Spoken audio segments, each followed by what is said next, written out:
You know it's this. Take a perk and a talk of that shit. Money swallowing like sis. Did it perfect in the kid. Got a billion who sang on my head. Look up the better put on the road I just spent. I know we got $1 million. The devil that shit ain't not cheaper again.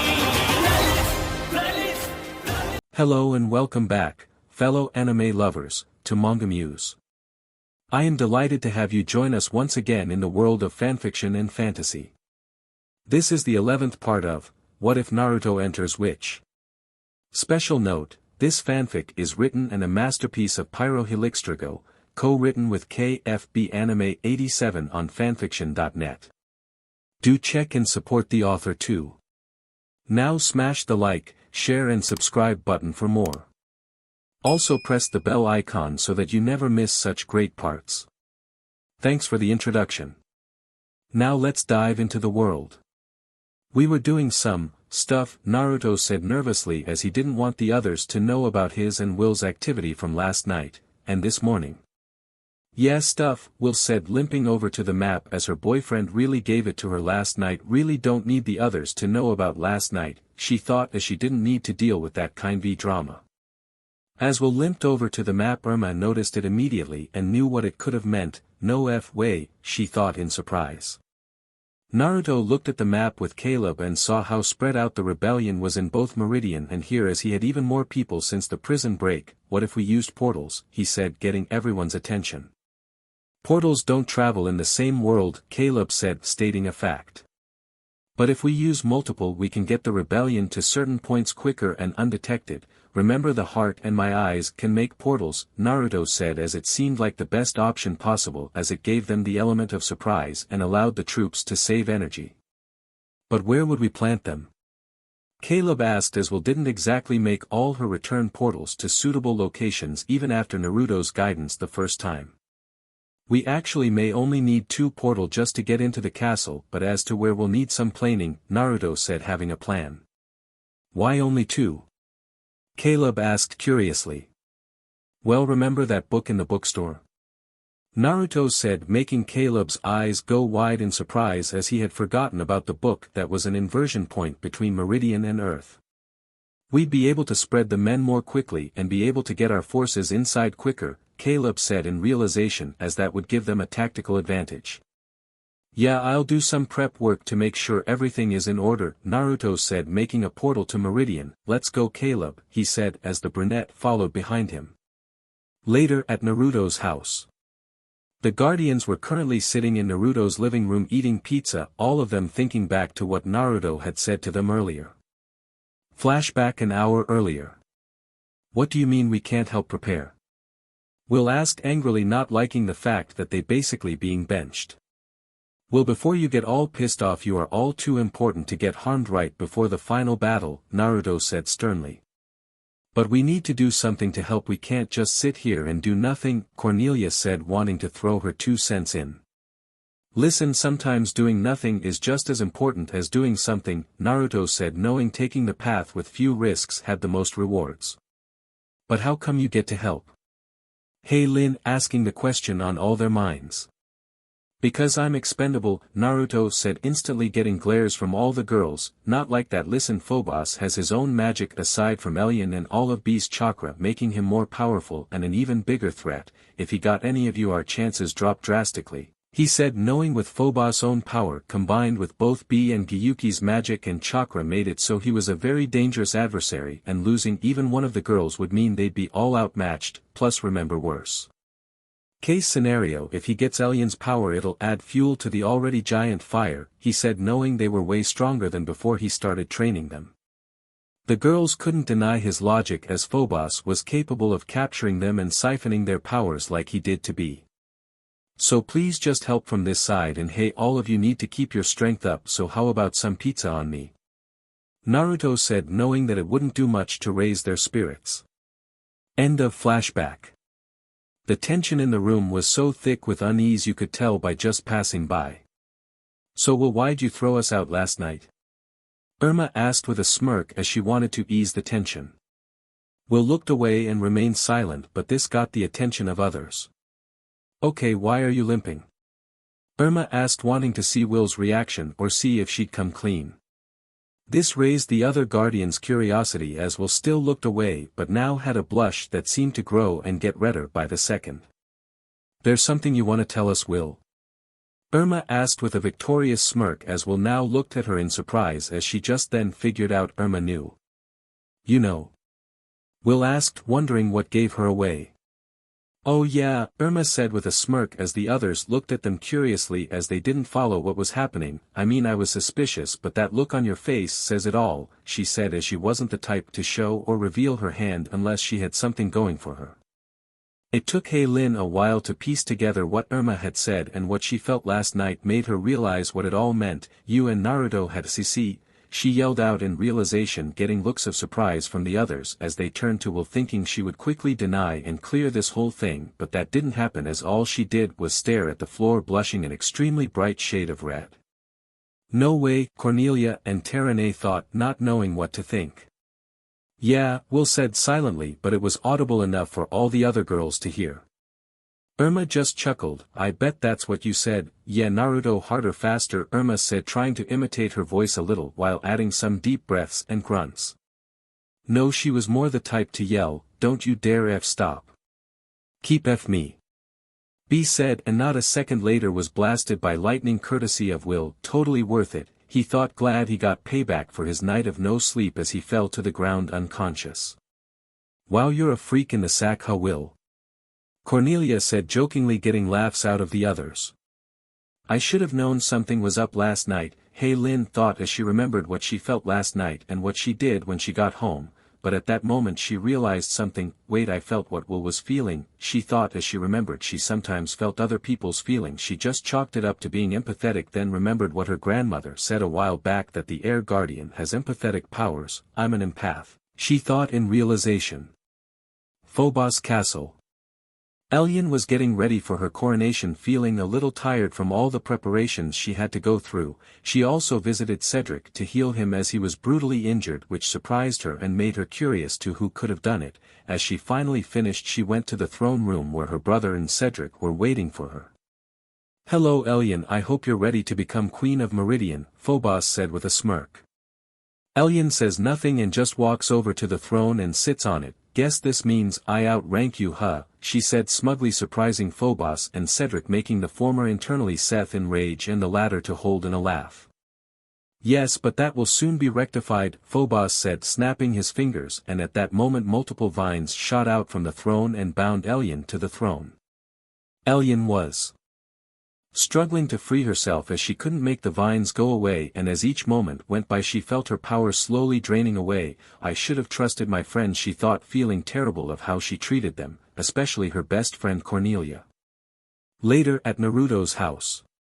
"Man, today has been a long one," Naruto said as he felt a little tired after using his now complete Haration a multiple amount of times.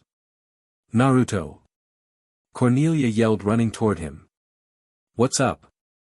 Naruto asked, wondering why Cornelia seemed so worked up. "It's Ellian. I don't know how, but I just felt that she's in danger," Cornelia said as she felt that Ellian desperately needed her. Naruto stared at her for a moment as he had many thoughts ran through his head. "We aren't ready. If we rush this it might mean we lose everything," he thought calculatively, "but if she's right, Ellian could die at any moment and this could have been all for nothing," he thought, thinking of the dangers of not playing it safe, and decided to take the risks. "Okay, go get the girls, I'll go talk to Caleb," he said, knowing Caleb wouldn't want to do this without some major convincing. Cornelia said nothing as she hugged him, pressing her head into his chest, feeling both safe and happy being so close to him, and when she moved back and stared at his stunning blue eyes she moved forward, closing the gap between them, pressing her lips against his. Naruto was surprised that he was once again being kissed by another girl that wasn't his girlfriend, but just like last time when he was kissed by Ellian, he gave into wrapping his hands around her lower waist, pulling her even closer, deepening the kiss. Inside Naruto's seal, the Ninetales lazily watched the scene unfold before him as he had nothing better to do, and all he could think about as he watched the scene unfold was, "If this kid doesn't start the CRA then I'll stop hating the Uchiha," he thought, knowing Naruto was basically on that path, so he felt no worry in making that bet. Back with Naruto and Cornelia, who were still kissing, began to start feeling each other up, feeling each other's impressive physical bodies. For Naruto it was Cornelia's amazing massive bust pressing into his chest, and for Cornelia it was how gentle his touch was and how developed his muscles were. Man, is this what Will gets all the time? Cornelia thought, thinking they should all tell Will about the whole CRA thing immediately as she still kissed Naruto. But as she was about to pull away she felt something pressing against the bottom half of her body, and when she realized what it was she blushed and suddenly had a major boost in both her confidence and her looks. They both stopped kissing each other and looked into each other's eyes, basically realizing what had just transpired between them. We'll talk about this later because right now we need to save Elian, Naruto said hastily as he made a clone to go talk to Caleb as he needed a cold shower. Go get the others, he said before entering his house. Cornelia smirked as she ran to get the others. Just wait Naruto, when this CRA thing works you're gonna be living every man's fantasy, she thought, having a slight blush. Minutes later at Naruto's house. Naruto was currently in his room getting ready for the final battle with Phobos. He put on his orange tracksuit pants and a no-sleeve black shirt. He went toward his closet to get his orange and black jacket, and when he opened it he saw his father's white and red jacket, which he hadn't once put on. Hope I can live up to the man who wore this, he thought, taking the white and red flak jacket, putting it on. Naruto went downstairs to where he saw the girls in their guardian forms. You girls ready?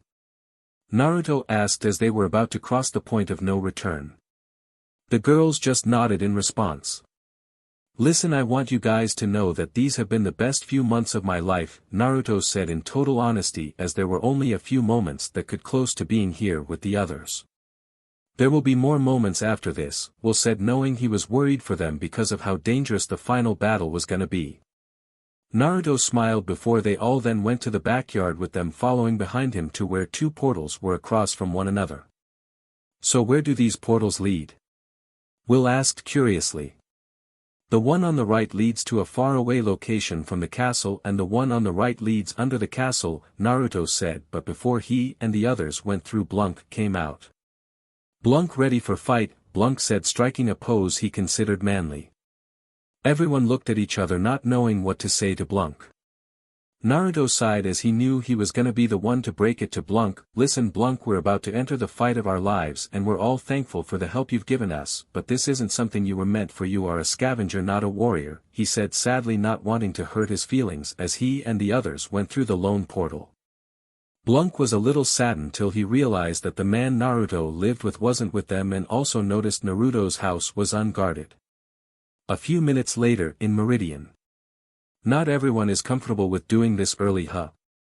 Naruto asked, seeing the rebels looked uneasy and scarred. We're going to invade a day early and the first attempt at storming the castle wasn't very successful. What do you think? Caleb said, understanding how they all felt, but knew that if Naruto thought that this was the best thing to do then he believed him, as he wouldn't risk lives unless it was necessary or if it could be avoided. Naruto sighed and decided to climb to the highest point he could so he could see as many rebels as he could. Hey, he yelled, getting everyone's attention, I know that you're all afraid of what might happen because I'm afraid, he said, surprising a lot of people there, but I'm willing to fight not just for my world but yours as well because I know everyone here has what it takes to win this fight. He said, getting loud roaring cheers from the rebels. Naruto then stepped down to where the others were. So before we do this, where are B and Abner? Caleb asked, wanting as much firepower when they fought against Phobos. I'm working on Abner right now, but B hasn't recovered from when Phobos drained him, Naruto said as he sent a clone to Abner and told B to stay home as he and Gyuki had only about half of their chakra. They all then started marching toward the portal where they'd enter the portals that lead to the castle. I should create that portal to the bookstore, Naruto thought, opening a second portal, and probably a clone to help them out, he thought as he then made a clone which went through the new portal. Later, Naruto's house. You sure about this? Matt asked as Alchemy and him got really curious about Meridian and decided to go to Naruto's house to see if he'd answer their questions. They knocked on the door, hoping Naruto was there to answer, but instead someone else answered the door. B answered the door and saw some people he didn't recognize. Can I help you? He asked, wondering what they wanted. Oh, we were looking for Naruto to talk about. stuff, Matt said, not knowing if the person in front of them knew about magic. B raised an eyebrow at the mention of stuff. Does the name Meridian mean anything to you? He asked, wanting to confirm if they knew. Yeah, they both said uneasily until they remembered they saw him last night briefly. Wait, we saw you last night, Matt said, remembering him even though they all got kicked out. Last night, B thought, trying to think back to last night, trying not to remember the horrors he heard, then remembered everyone being kicked out by Will and the two people in front of him were definitely there. Oh yeah, he said. So is Naruto here? Alchemy asked as this conversation was now getting awkward. He go through portal, Blunk said, appearing out of nowhere. You stink, yo, B said, complaining, seeing the little creature appear, but then noticed Hunter wasn't anywhere to be seen. And where's the dog? He asked Blunk, knowing Naruto would kill him if Blunk ate Hunter. Dog eat meat, Blunk said, pointing to a bone with some meat he found in the fridge to give to the dog in order to distract him. B was glad the dog was now off his figurative tail, as Naruto had instructed him to watch over him, so it meant he could now join the final battle. While they talked, Matt and Alchemy went out back to see two portals. Which one do we pick? Alchemy asked, not knowing where they could lead. I'd pick the one on the left that actually leads to the castle, B said, knowing the one on the right lead an now empty location. Meridian. Hey buddy, a Naruto clone said as he talked to Abner. Hello Naruto, Abner said, happily seeing his friend. Listen Abner, we're about to fight the final battle against Phobos. We could use your help, the Naruto clone said, as they need all the help they could get. I'm ready, Abner said, wanting to help his friend in the fight against Phobos. Good, cause I actually need you to wait for a signal I'm gonna give you, the Naruto clone said as he had a special task for Abner. Phobos Castle. Guys, alien's not here, Terane said over the small earpiece Naruto gave them, as he thought the walkie-talkies were a little too big and loud. Well, where else could she be then? Irma asked, not knowing where else she could be. Terane, check this out. Hey Lin said, showing a sketch of aliens. It's the chair from my dream, she said, as it looked exactly like the one from her dream. Guys, there's something going on in the throne room, Caleb said as he and the other rebels prepared outside the throne room. They might be holding the ceremony early, Naruto said as he was walking on the outside of the castle. Ugh Caleb, I think we might have been spotted, Aldrin said, and not a second later an alarm could be heard. OSHT, Naruto said as he heard Phobos yell in rage and blasted through multiple walls. Cornelia, meet me in the throne room, he said, knowing Cornelia would have done so anyway. Already here, Cornelia said as she busted through the throne room doors. Great, Naruto said, bursting through the walls to enter the throne room. Alien. Cornelia said as she literally beat the literal hell out of the guards between her and Alien. Cornelia, Naruto, I'm so sorry, Alien said, feeling terrible that she didn't believe them and even fought against them. No time for that now, Naruto said, manipulating the vines, not understanding the gravity of what he just did. The nine tails inside his seal had absolutely no words as he had just seen Naruto manipulate some vines. The brat manipulated the vines. If he's able to do that, he might be able to use wood style, he thought, wondering if it was due to magic as he had seen the Guardian of Earth manipulate wood and earth, or if it had anything to do with his Rinnegan or even his own chakra. Alien. Cornelia said as she pummeled every guard in her way to get to her friend. Cornelia. Alien exclaimed as she hugged her best friend as tears came down her face. Alien, how much of your power did Phobos take? Naruto asked, needing to know how much of her power he had.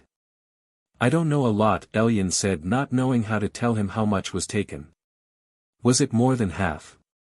Naruto asked, hoping it wasn't, as he was now unable to sense Phobos' power. A lot more than that, Alien said, as she didn't even feel as half as strong as she normally did. Great, both Naruto and Cornelia said, not liking that. Naruto, we have a problem. Will said over the headset. Oh, for the love of what happened now? Naruto asked, knowing they could use less problems. Earlier with Will. Didn't Naruto bring you to the point of death? Will asked, dodging Cedric's tail. I shall kindly repay him by killing you someone he cares for, Cedric said as he aimed his claw hand at Will until he stopped as something bit his tail and when he looked to see that it was the Pauling that was always with the Guardians. Yo, step off my bros girl, yo. B said as made a lariat and sent Cedric crashing against a wall. That was awesome. Matt said as he saw B just use lightning to send a guy flying. Matt. Will exclaimed as she saw her friend. Why are you here? She asked until she spotted another one of her friends, Alchemy. She exclaimed even more worried than looked to be. Why did you bring them here? She asked him angrily. Wait, why are you here? Naruto said you were still weak from when Phobos captured you. She asked wondering why he was even here. I thought they were trained, B said nonchalantly as he punched a guard that charged that ran right at him. Oh my god, Will said as she then went for the headset. Naruto, we have a problem, she said as this was the last thing they needed. Oh, for the love of what happened now? Naruto asked over the comm. Present Will's POV. B, Matt, Blunk and Caleb's girlfriend are here, Will said looking at the guilty party. Please tell me you're joking, Naruto asked actually wanting his girlfriend to be messing with him. Nope, Will said nonchalantly. I'm gonna kill them, yo Caleb. Naruto said calling for the rebel leader. Yeah, Caleb said picking up. I'm gonna go out on a limb and say you don't know that your girlfriend is here. What do you mean she's here? Caleb yelled through the headset. They all stopped when they heard a loud explosion. Guys, I could use a hand. Phobos is here. Irma was saying till she was cut off and static flooded the line. SHT, they all said before they started heading toward Irma's location. Die. Cedric said as he aimed his claws at B. You want me to die? Well, I want you to fly, B said as he punched Cedric sending him down crashing through multiple floors. Does that rap even work? Will asked looking down at the hole B made with Cedric's body. Nope, but he just kicked Cedric's, but so who cares? Hey, Lin said not really seeing the problem. Guys, we need to go. Irma still needs our help, Terene said as she and the others went down the holes. With Irma.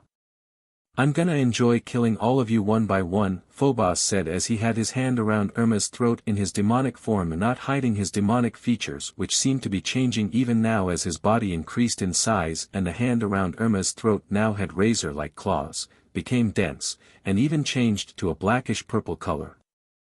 Irma's face was starting to turn red as the BLD vessels in her head started bursting from the lack of air. I should have told Naruto how I felt sooner, he thought as she was starting to black out. Hey you ugly, but drop her. Naruto yelled as he shoved a Rasengan in his stomach sending him crashing into a wall while releasing Irma. You okay? Naruto said kneeling down checking Irma over. Yeah, Irma said breathing a little heavier than before. You guys okay? Terene asked as she and the other girls along with Caleb and B showed up. We're good. Phobos on the other hand Irma was saying until they all heard a dark chuckle. Is better than ever, Phobos said as some steam started to come of the location of where Naruto hit him with a Rasengan. Now you have something I want, he said moving at blinding speed grabbing hold of will draining power from the heart. Now you will all die from the very thing that gave you powers, he said summoning a multicolored four-headed dragon. My lord, I don't know how they got inside, Cedric said apologetically as he woke up from unconsciousness from being sent down multiple floor. I have had enough of your failures. Phobos said blasting him with magic making him look like a pathetic weaker version of himself. All Cedric could do was slither away. SHT, are those the four dragons? Naruto thought in surprise. No time to worry about that universal pull, he said as he pulled Will and the heart away from Phobos. Naruto, how are we gonna win? Will asked as the situation was dire and seemed bleak. Easy, we have each other, Naruto said as he believed in each of them. He's right, Caleb said drawing his sword, and if we don't stop Phobos here everyone dies, so I'm prepared to risk my life here and now, he said wanting to take down Phobos once and for all. Phobos, I order you to stop. Elyon said appearing out of nowhere. I don't take orders from you, runt, Phobos said as he sent a blast of lightning at her. Naruto got between them and used an almighty push to cancel out the lightning and send Phobos flying out of the castle. Terane, I need you to send a flare into the sky. Naruto said hastily, needing her to send a signal. Terane did as instructed and blasted through the roof. We'll take care of Phobos, you guys handle the dragon, Naruto said, jumping out of the hole he sent Phobos through. We? The others asked themselves as they then heard a familiar roar. Abner, everyone minus Elian thought, recognizing the roar. What was that? Elian asked in concern. A dragon, but we can't worry about that now, we have to deal with this dragon or dragons, Cornelia said as she and the others prepared themselves. In the distance. Such a poor excuse for copies compared to that of the originals, the nymph said, looking a little sad as she saw the creature. I shall weaken it for them, but even though it's a copy it doesn't mean it doesn't have any remnants of them, she said, waving her hand, weakening the creatures and creating a multicolored sphere. This will prove useful later, she thought before disappearing. With the girls. Everyone together. Will yelled as all the girls focused and channeled their elements, attempting to send the dragons away. The dragons tried to fight back but weren't a match for the Guardian's power and soon faded away. Guys, we need to go, Naruto needs us. Will said as the girls grabbed Caleb and B then flew off. I'm coming too, Elian said, still having enough power to fly. Will decided not to argue since she helped them fight the dragons. Alright, let's go, she said, taking off. Earlier with Naruto. Abner, take the shot. Naruto said as he flew toward Phobos, who crashed and made a crater. Abner didn't need to be told twice as he shot a beam of light right at the prince, hoping to incinerate him. Naruto was suddenly pulled into his seal where the Nine-Tails just stared at him. You won't be able to win against that pathetic prince, he has most of the Eight-Tails chakra, that girl's magic, and let's not forget that power he just stole from your girlfriend's necklace, he said as he knew this fight was important. Yeah, things may seem hopeless, but it doesn't mean I still won't try, Naruto said, not willing to give up when the odds were against him. Humph, there's the look, the Nine-Tails thought as throughout Naruto's life he had watched him overcome odds with unwavering will, and his potential was something that always amazed him. I'm gonna give you some of my chakra, better you than that, but prince, he said, surprising Naruto. Thanks Nine-Tails, Naruto said with a smirk. The Nine-Tails contemplated something he had never done or even considered before. Naruto, he said, getting said blonde's attention, you can call me by my name, Kurama, he said before Naruto was then sent out of the seal.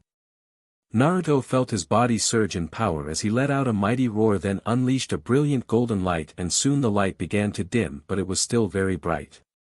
Naruto looked over himself, amazed that his body changed and flickered between normal and a golden layer around it. Phobos crawled out of the crater he was in as his wounds quickly healing due to all-tailed beast chakra he acquired. You'll pay for that, he said before he noticed Naruto's golden flickering form. Interesting, I can't wait to add your power to my own, he said, sounding both sadistic and greedy. As interesting as it would be to see you get even uglier, I'm going to have to say hell no, Naruto said before running up to Phobos so fast all that was seen was a yellow trail of light. Later, he said, shoving another Rasengan into his chest, sending him crashing back into the ground. Naruto, he's burning through Eight-Tails chakra. The more he fights and the more he heals himself, he may be able to restore his own power, but he doesn't have anything to refuel the chakra he stole from Eight-Tails. If you keep making him use it, it'll eventually burn out like a battery, Kurama said, mentally giving Naruto his best observation. So I just have to keep pounding him, Naruto said to himself just as Abner landed next to him. That's not gonna be a problem, he said once again to himself. Abner, I need you to add some of your light to my attack, he said, charging up a giant Rasengan. Abner opened his mouth, light shining from it, channeling some of his light into Naruto's attack. Phobos was already up, not willing to take this humiliation, standing down and focused his power through his hand. Well, what are you waiting for, brat? I'm waiting, he said, and at that moment B and Caleb showed, slicing him with B's 8 swords and Caleb's lone sword, making him heal all the deep gashes he received. Hope we're not too late, Will said as the girls landed next to him and B and Caleb rushed over after cutting up Phobos. You guys are just in time, Naruto said, charging at Phobos, who was still healing from the cuts, attacking him with his light Rasengan, making him go airborne. Hit him with everything you got, he yelled. With pleasure, Cornelia said, cracking her knuckles as everyone split up and prepared their own individual attacks. Terrane flew up toward blasting blue flames right at Phobos, doing some real damage to his body. Lin sent a massive blunt wind blade at Phobos, sending him to the ground, increasing the strength and force of his descent. Cornelia saw him about to crash, so she stomped her foot on the ground and summoned as much earth as she could to strike him as he hit her attack directly, suffering from the force of his fall and the force from Cornelia's attack. Irma gathered as much water as possible and created a giant water dragon, sending down right at Phobos with as much power as she could muster. B ran right at Phobos with two of his swords in hand, slashing his chest, making an X-shaped cut on his chest. Caleb focused as much lightning chakra as he could through both his body and his sword as he gave Phobos multiple slashes on his legs, making him fall to his knees in pain. Will felt tired after having to fight multiple guards and having some of her power siphoned when Phobos attacked her. "I've come this far, I'm not about to let my friends down now," she thought angrily as her power began to flare up and started to envelop her body, and as it continued to grow the power around Will began to take form, taking the appearance of a giant serpent-like dragon made up of Will's blue lightning. It had a giant head with bright red along with two stubbly arms along its serpent-like body. Everyone was surprised by what they saw Will create, as it was powerful, scary, and intimidating. In the distance, an exceptional attack for the Guardian of Quintessence, the nymph thought as she felt Will truly tap into her power and came to see what caused her to tap into it, and she was extremely impressed by what she saw as Will's attack was more than impressive. Back with everyone. No, this wasn't supposed to happen. I am Phobos, all-powerful. Phobos thought, then suddenly got angry. No, you are all nothing but ants beneath my feet. I am the all-powerful Phobos. I refuse to be defeated by all you pathetic weaklings. You are all beneath me, he yelled as loudly as possible. Will just glared right at him. You're nothing but a power-hungry tyrant, and you're done making the people of Meridian suffer, Will said as she sent the dragon she made right at Phobos, and when it hit him it engulfed him and caused a bright light and an explosion of lightning. After the energy from the blast died down, it revealed Phobos paralyzed by lightning in a crater created from the destruction of the blast and healing slowly. He's out of Eight Tails chakra, Naruto thought as he summoned some wooden vines from beneath the ground to bind Phobos. Elyon, do your thing, he said, thinking she could absorb her power back. Elyon flies to Phobos' side and places her hand on him, not only taking back her power but Phobos' power as well, and when she finished draining the power from him she began to be engulfed in a bright light, and soon a wave blasted from Elyon, changing everything that it passes, changing the dark gloomy land to a bright cheery one, and when it hit Phobos' men it sent them all to the prison behind the waterfall where the mage was always seen. She is able to use light just like me, Abner thought, seeing someone else using his element. The light around Elyon soon seemed to die down, revealing Elyon, who now looked completely different than before. She was now the same height as Naruto, her BRST size increased to a low D-cup size, her body seemed a lot more curvier, and even her athletic peach seemed to become a little bigger. Is every girl I'm friends with gonna be a 10 out of 10? Naruto thought as he checked out her new body. Careful, don't want to end up like that perverted MSTR of yours, Kurama said mentally to Naruto. So Naruto, what's up with the new look? Elyon asked as she saw that Naruto's body was still flickering between normal and gold. Naruto actually took the time to look himself over, not entirely sure how he felt about this form. You entered this form from the little bit of chakra I gave you, this form in an incomplete version of one if you had all my chakra, Kurama explained mentally. Would it be complete if I had all your chakra? Naruto asked as the golden light around his body started to dim. Most likely, but you will have to earn my chakra as I only gave you enough to beat that SHT head, Kurama said mentally to Naruto as he felt his consciousness slipping. Then I guess I'll be earning your chakra, Naruto thought as the flicker of golden light around his body disappeared and he fell to the ground unconscious. The girls rush over to Naruto's side to see if he was alright. They decided they would treat him at the castle. Hey Elyon, we need to talk, Cornelia said as this was gonna be a weird conversation. The other girls look at one another and let out a sigh as they knew where this was gonna lead. Later in Elyon's castle. You basically want to start a HRM?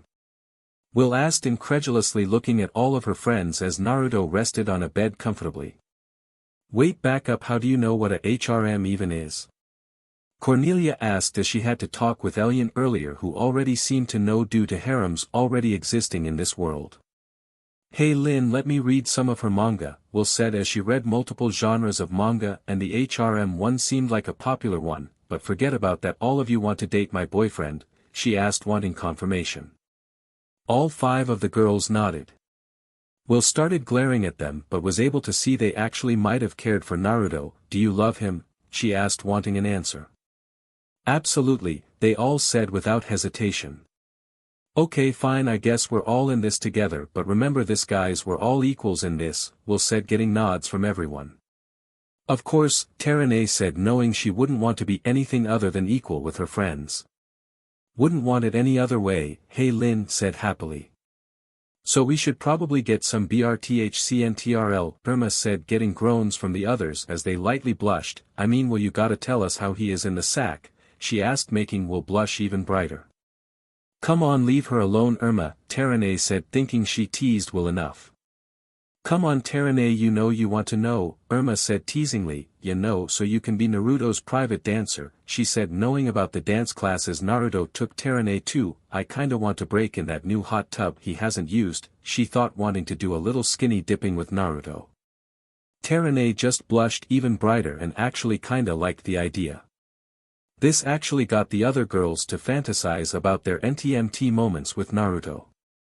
Cornelia thought of pinning him down as she rode him like there was no tomorrow. Hey Lin thinks back when her emotions piggybacked off of Will's when she kicked them out, and wondered if it would be better when she was with Naruto, and also wondered if she'd dress a certain way for him when they did the deed. Elian was now super glad for the change in her body, as she felt she didn't quite measure up to the other girls before now and was gonna use it to rock his world. So who's gonna tell him? She asked the others. Tell me what? Naruto said, waking up from unconsciousness moments ago. That we all love you, Elian said, stepping up since the others besides Will looked too embarrassed and was a little more brave as she remembered the kiss they shared. Wait, do you mean? Naruto said as he stopped so his mind could try and process. Yeah, in that way, and we all want to be with you, Naruto, Cornelia said as she blushed, remembering their kiss from earlier and all the intense emotions that came from it. Naruto looked toward Will, wondering what she thought of all this, and to his surprise she nodded in agreement. I guess we're all together, Naruto said, for a lack of a better word. All the girls huddled around him, hugging him happily, all while Naruto had a bright blush, nosebleed, and stupid smile, feeling all their assets pressing into him. Kandrakar. I may have to cast a spell for them, the oracle thought as watched the scene unfold, and knew it would be both beneficial to the guardians and might put him in their good favor as well as Naruto's, and it truly isn't a bother seeing as how they saved the infinite realms from Phobos, he thought happily, seeing that the threat has passed. The rest of the council also seemed to see him in a new light, more than half of them believe him to be a force for good. The oracle was saddened when there were still those that still saw him as a threat and an enemy, like Luba and her apprentice Orube. Meridian. The nymph watched the guardians with pride with their progress and their victory. She was thankful that Naruto was the one to bring them to their current level in strength, and then looked at the sphere she collected from the dragons Phobos summoned. This will prove useful to help persuade Naruto when the time comes, she thought, knowing that he was stubborn and it took a lot to convince him. Infinite City.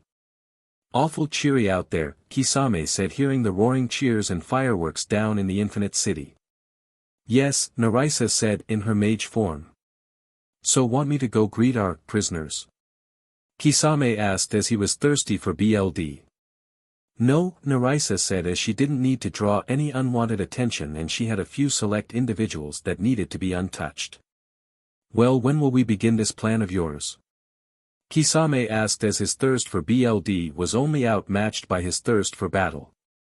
Soon, but before that, when I first met Naruto he explained to me that chakra lives and exists in all living things. Is that true? Narisa asked, wanting some confirmation. Yes, chakra does exist in all living things, even a few objects, Kisame said, thinking back to his old sword. Objects? Narisa asked, finding that interesting. Long ago weapons were forged out of chakra using various unique methods of crafting or sealing, Kisame said, as that was as far as the legend went, as the teachings and ways to craft weapons such as the 7 swords of the mist have been lost for a long time. What if we were to use my magic and your chakra and place it into a weapon? Narisa asked curiously. Don't know how magic and chakra would react to this kind of process. But I'll tell you one thing, no metal can HRNSS and utilize chakra better than chakra metal, Kisame said, not knowing if the metal existed in this world or another that wasn't his own.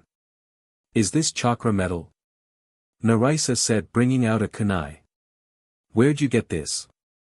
Kisame asked curiously as he inspected the kunai and wondered if this world did have chakra metal.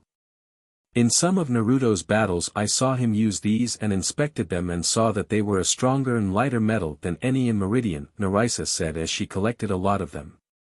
Kisame started laughing at this. The brat doesn't even know the opportunity he's given us with his carelessness, Kisame said, as he knew in their world losing some kunai or shuriken wasn't that much of a big deal, but in this particular situation it was a terrible thing to do. This is pure chakra metal and you can probably do a lot more damage than the brat can with this, he said, chuckling.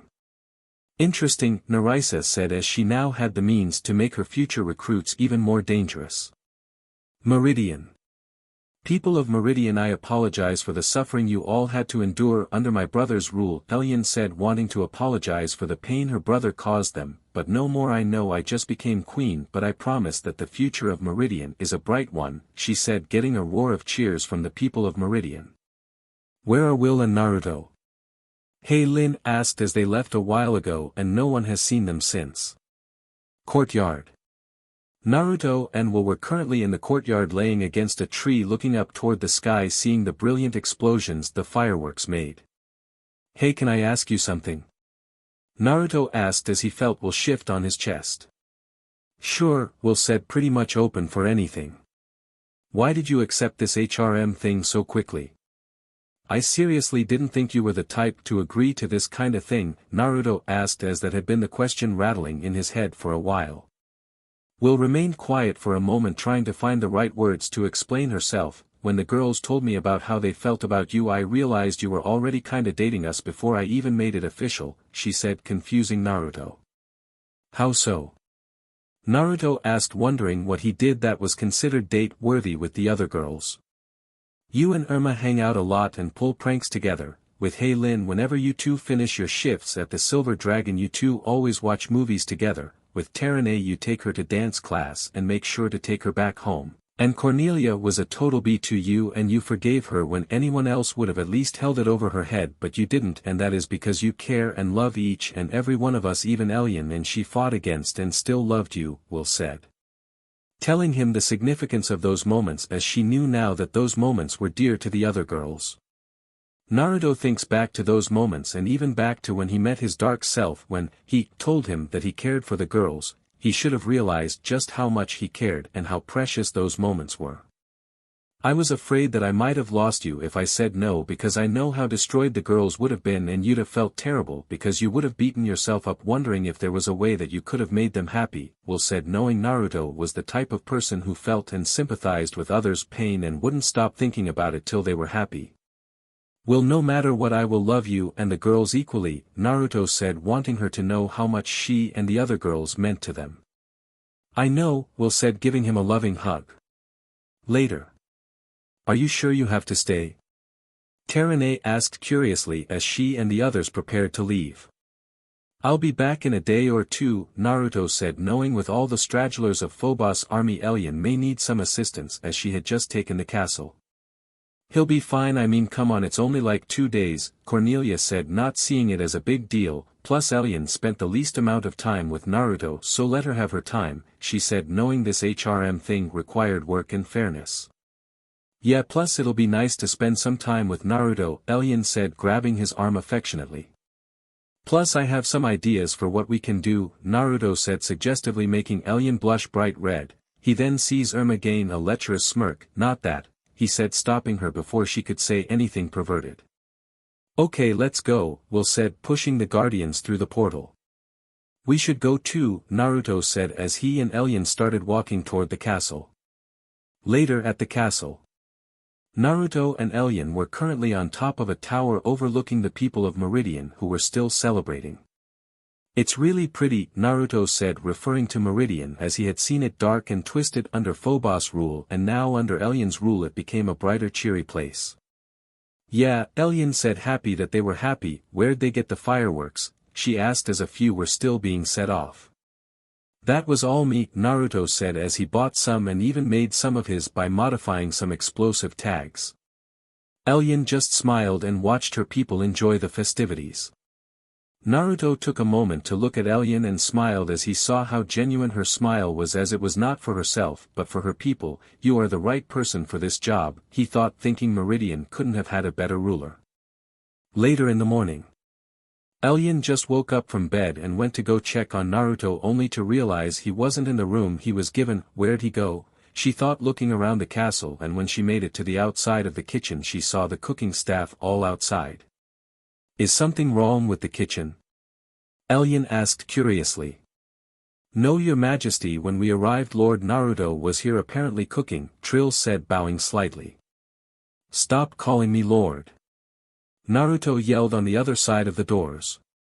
"He wanted to make breakfast for you and himself," Thrill said, still bowing.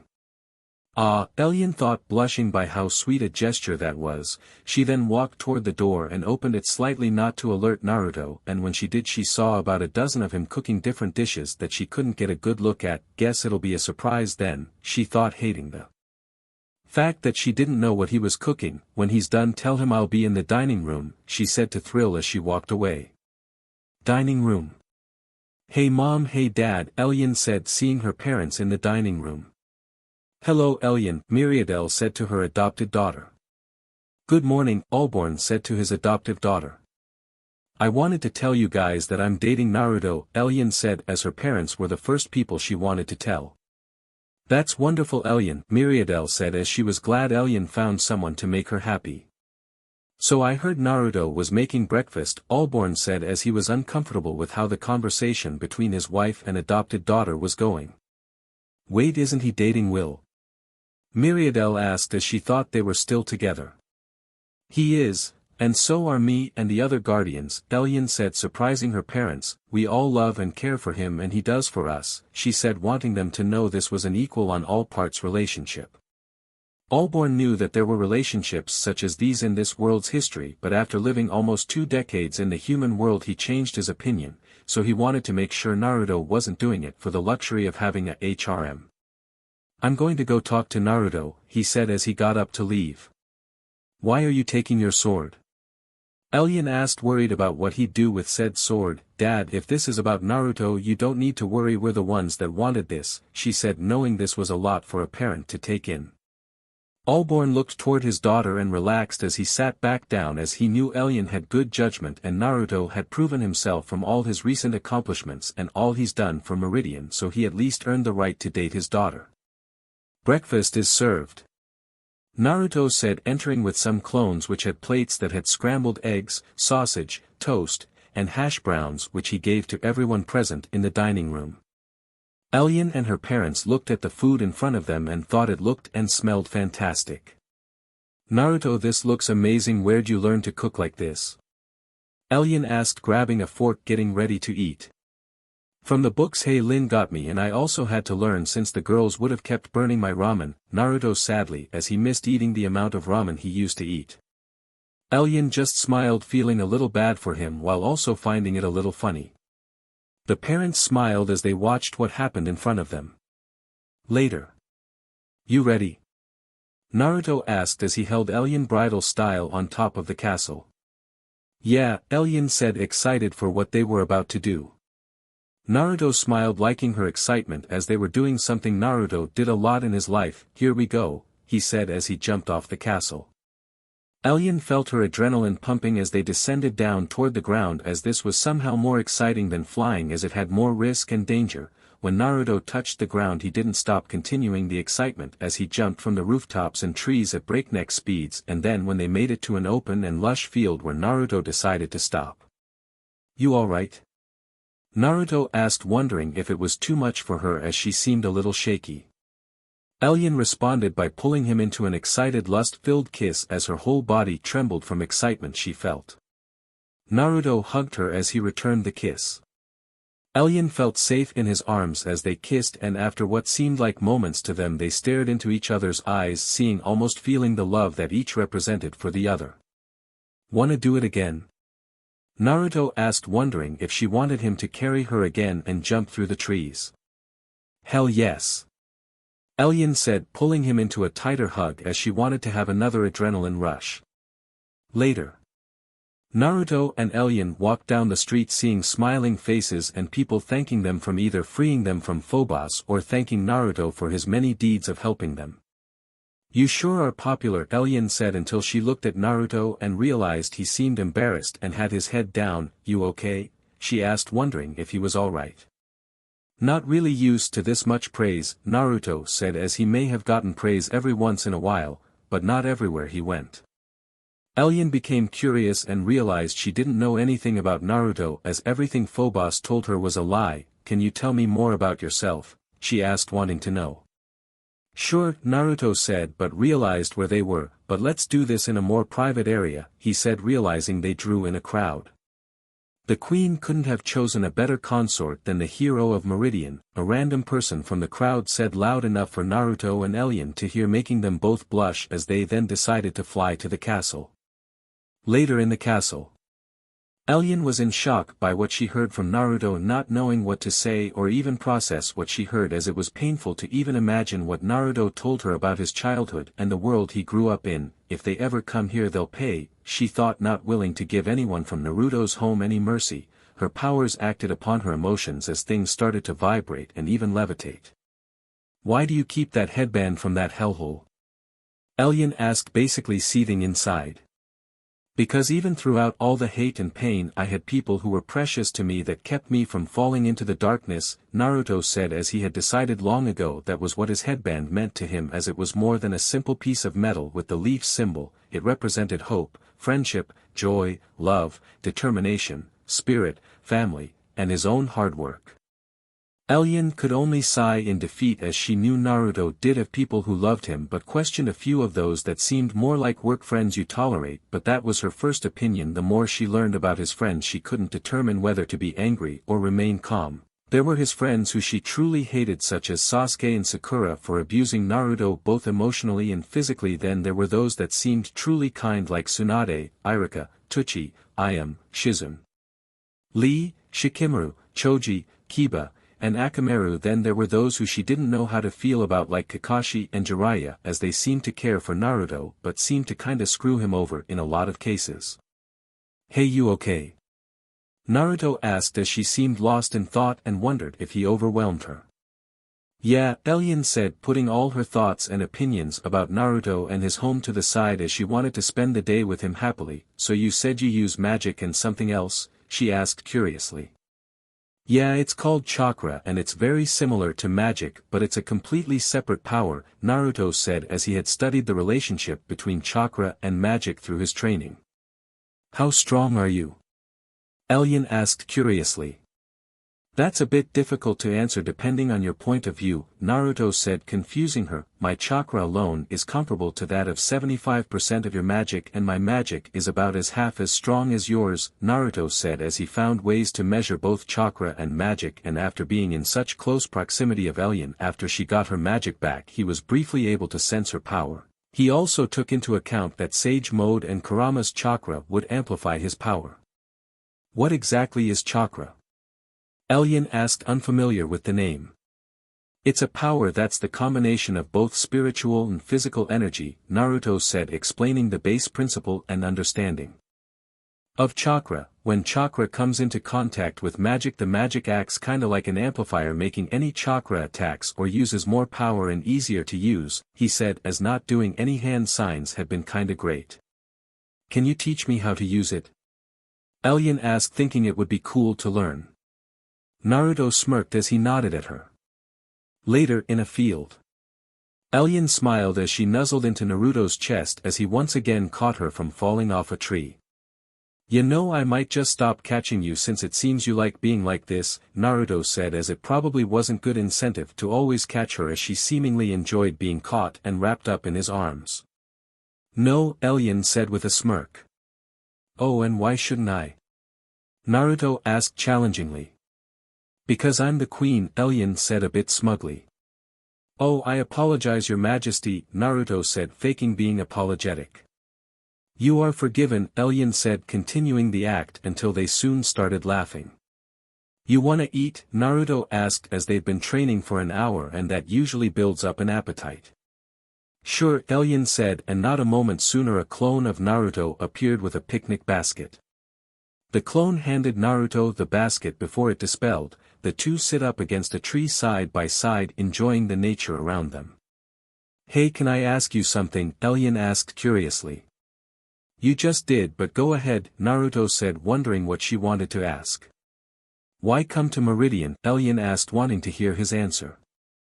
I wanted a fresh start, Naruto said, as this was something he strived for, not wanting to be judged by things out of his control. You will always have a home with me and the others, Elyon said, truly meaning what she said almost as if it were a vow. Your Highness. Tyner said, yelling as he ran toward them. The tracker has been spotted running toward a stronghold of soldiers still loyal to Phobos, he said urgently. Naruto thought he might need to give an assist and then had an idea. Hey Elyon, take these, he said, giving her two of his Hiration kunai. Place one on top of the ceiling for the dungeon and hang onto the other one, he said with a smirk. Hey Tyner, which direction is the stronghold in? He asked. Due north, Tyner said, pointing in the direction for further assistance. Naruto started dashing right off. Minutes later. Caleb and a dozen guards were currently outside a stronghold looking to bring in the tracker as they had followed his trail here. We need to get inside, he thought, as the stronghold looked like a miniature castle with only one way in. If I walk up the walls I may be able to take them by surprise, he thought, until there was a loud crashing sound from on top of the stronghold. What was that? A random guard asked as they all heard loud noises and clashes and then suddenly nothing. They soon backed away as the gate preventing them from entering started to rise, and soon Naruto walked out with a smirk. Where'd they all go?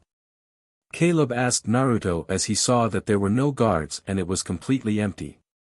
Naruto just held a Hiration kunai by the tip of the blade between his thumb and index finger. I teleported them to Elyon's dungeon, he said, still smirking as he saw Caleb's surprised face. How? Caleb asked as he knew there was more than Naruto was letting on. I was able to extend the seal's area of effect, increasing it so I could teleport the guards without touching them physically, Naruto said, explaining to Caleb what he had just done. Anyway, tracker's not here later, he said, disappearing in a yellow flash. Few minutes earlier in the dungeon. This actually looks kinda cool, Elyon thought, looking over the second Hiration kunai Naruto gave her. Elyon was interrupted from her thoughts as she heard the sound of people falling and yelling toward the ground inside the dungeons. How did they get here? She asked herself, a little shocked by how they entered. Naruto then appeared behind Elyon, scooping her up bridal style, and teleported again in a yellow flash. Throne room. Oh my god. Elyon said in surprise, hugging on to Naruto in surprise. Sorry, Naruto said, sounding apologetic, but the smile on his face betrayed him. You JRK, how'd you do that? Elyon asked as she went from a little upset and then went full or curious. It's called the Hiration and I can teleport to wherever there is one, Naruto said, bringing her behind the throne to see a Hiration kunai he had placed there in case if Elyon was ever in danger. Don't do that without warning, Elyon said, as cool as it was still surprising and scary without warning. What if I like surprising you? Naruto said flirtingly as he rested his head against hers, looking deep into his eyes as he still held her bridal style. Elyon starts to blush but quickly regained her nerve as she grabs him by his collar and pulled him into a kiss, going even further as slipping her tongue into his mouth. Naruto was surprised by Elyon's sudden boldness but didn't dislike it whatsoever, as he found it to be a very attractive trait in not just Elyon but in the other girls. But he ignored that and focused on the girl in front of her. He walked over to Elyon's throne, sitting down on it as he placed her on his lap and moved his hand down and lightly groped her peach. Elyen's eyes widened in surprise and even moaned into the makeout session she was currently having with Naruto. She feels excited that this was happening on her throne. Naruto became brave and guided his hand up to cup her breast, gently massaging it. Elyen was surprised by his sudden action, and as he did it she became both aroused and a little worried, thinking this was a little fast, and pulled away. "You okay?" Naruto asked, stopping. "Yeah, I'm fine, but is it okay if we slow down a little?" Elyen asked, hoping he wouldn't hate her for it. "Sure, we can go at whatever pace you'd like, Elyen," Naruto said, giving her a reassuring smile. Elyen smiled fondly as she then continued kissing Naruto, but when they heard the loud creaky sound of the doors to the throne room opening, both Elyen and Naruto jumped, not wanting to be seen making out by whoever was entering the room. When the door fully opened, they saw Elyen's parents come in. Naruto could see Elyen's dad glare right at him, and when Naruto saw how he and Elyen looked with how messed up their clothes looked, her dad probably knew what they were doing. "Later, Elyen," he said, rushing toward an open window and leapt out of it. Allborn just laughed. "At least he's not dumb," he said, lightly chuckling until he saw the looks his wife and daughter were giving him. Later, in a cave in Meridian. "Greetings, Frost," Nerissa said as she just closed the portal she opened so he and Crimson could escape the Guardians. "What is this?" Frost asked, seeing familiar faces such as Raythor, Miranda, Gargoyle, and Tracker, and some unfamiliar faces such as a massive human body of sand and man-fish hybrid. "This is an invitation for something more than you could possibly imagine," Nerissa said, grinning like a madwoman. Almost like being in the Akatsuki again, Kisame thought, as the main goal here was also being covered up by a seemingly different objective. After a while of Nerissa's speech, she gives them an offer. "Do you crave power enough to stand up to your enemies?" she said, further appealing to their greed and dark nature. They all nodded, and Nerissa then used her electrical powers and brought forth all the discarded kunai and shuriken Naruto had left, then melted them down. The pool of burning liquid metal separated, going toward each person Nerissa recruited. When it reached Frost, the burning metal liquid went up his body, going toward his battle axe, morphing it into a larger version of itself, which let out a cold mist. When it reached Miranda, it went toward her hands, creating clawed-like gauntlets which seemed to have carried an electric charge. When it reached Gargoyle, it went toward the stump on his left hand, creating a spike-like club in place of his missing limb. The liquid traveled through his body, creating metal pads for his shoulders, knees, and elbows. When it reached the Tracker, it went up to his stump of a right arm and made a metal replica of his old right hand. When it reached Raythor, it went toward his sword, changing the metal and sword to a sharper chakra metal version of itself, then to his chain mace. The liquid metal encased the mace and its chain, fusing with the metal, making it stronger and the spikes sharper. When it reached Sandpit, it encased him entirely, then when it hardens, it suddenly exploded small specks of iron and sand, and soon Sandpit reconstituted himself, becoming a creature made up of sand and iron sand. "I just can't wait to get started," Kisame thought excitingly, as this was an opportunity to get much-needed revenge. Late at night in Elyen's castle. Naruto was currently sleeping in the room Elyen had given him, and although his body was aware and prepared for any dangers that may arise, he never sensed that someone was currently in the room. The nymph Xian Jing stared at Naruto with a serious expression and held the multicolored sphere she had acquired from the final battle over his chest and broke it, making it shatter into tiny pieces over his body, all the pieces entering his body almost as if they were absorbed into his body. Unknown location. Where am I?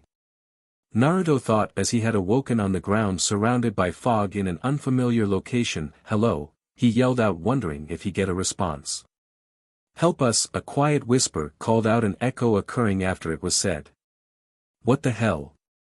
Naruto said as he looked around and soon heard a loud beast-like roar in the distance. He climbed to the top of a mountain he was apparently on, and when he reached the top he sees a white castle-like palace, then heard another roar in the distance. "I need to find where that's coming from. I'll use the castle as a landmark," he thought before heading into that direction. Suddenly multiple roars were heard. "Help us," another quiet whisper said after the roars. "Where are you?" Naruto said, calling out to the voice as he went to the closest roar, and when he got there he saw 4 giant silhouettes through the mist and multiple smaller seemingly holding them down with chains, and when Naruto got a better look he saw that 4 giants silhouetted had the same type of body as Abner. Are those, he thought until he was interrupted by a loud set of roars. Help us, the voice said, but even louder.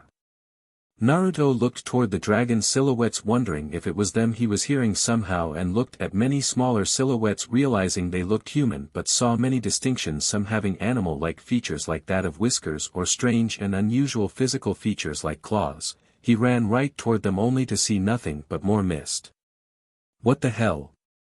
Naruto thought, wondering what was happening as he looked at the silhouettes and saw that it was only the 4 dragon silhouettes whose eyes lit up, each pair shining a different color of red, white, blue, and green.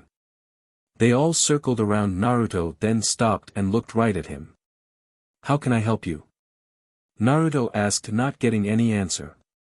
The silhouettes did nothing but then unleashed a truly loud roar, causing Naruto to drop to his knees and placed his hands over his ears to try and block out the noise, but it was still incredibly loud. But even through all the noise of the multiple roars he heard multiple voices, both male and female, yelling out one clear message, "Help us," they all said.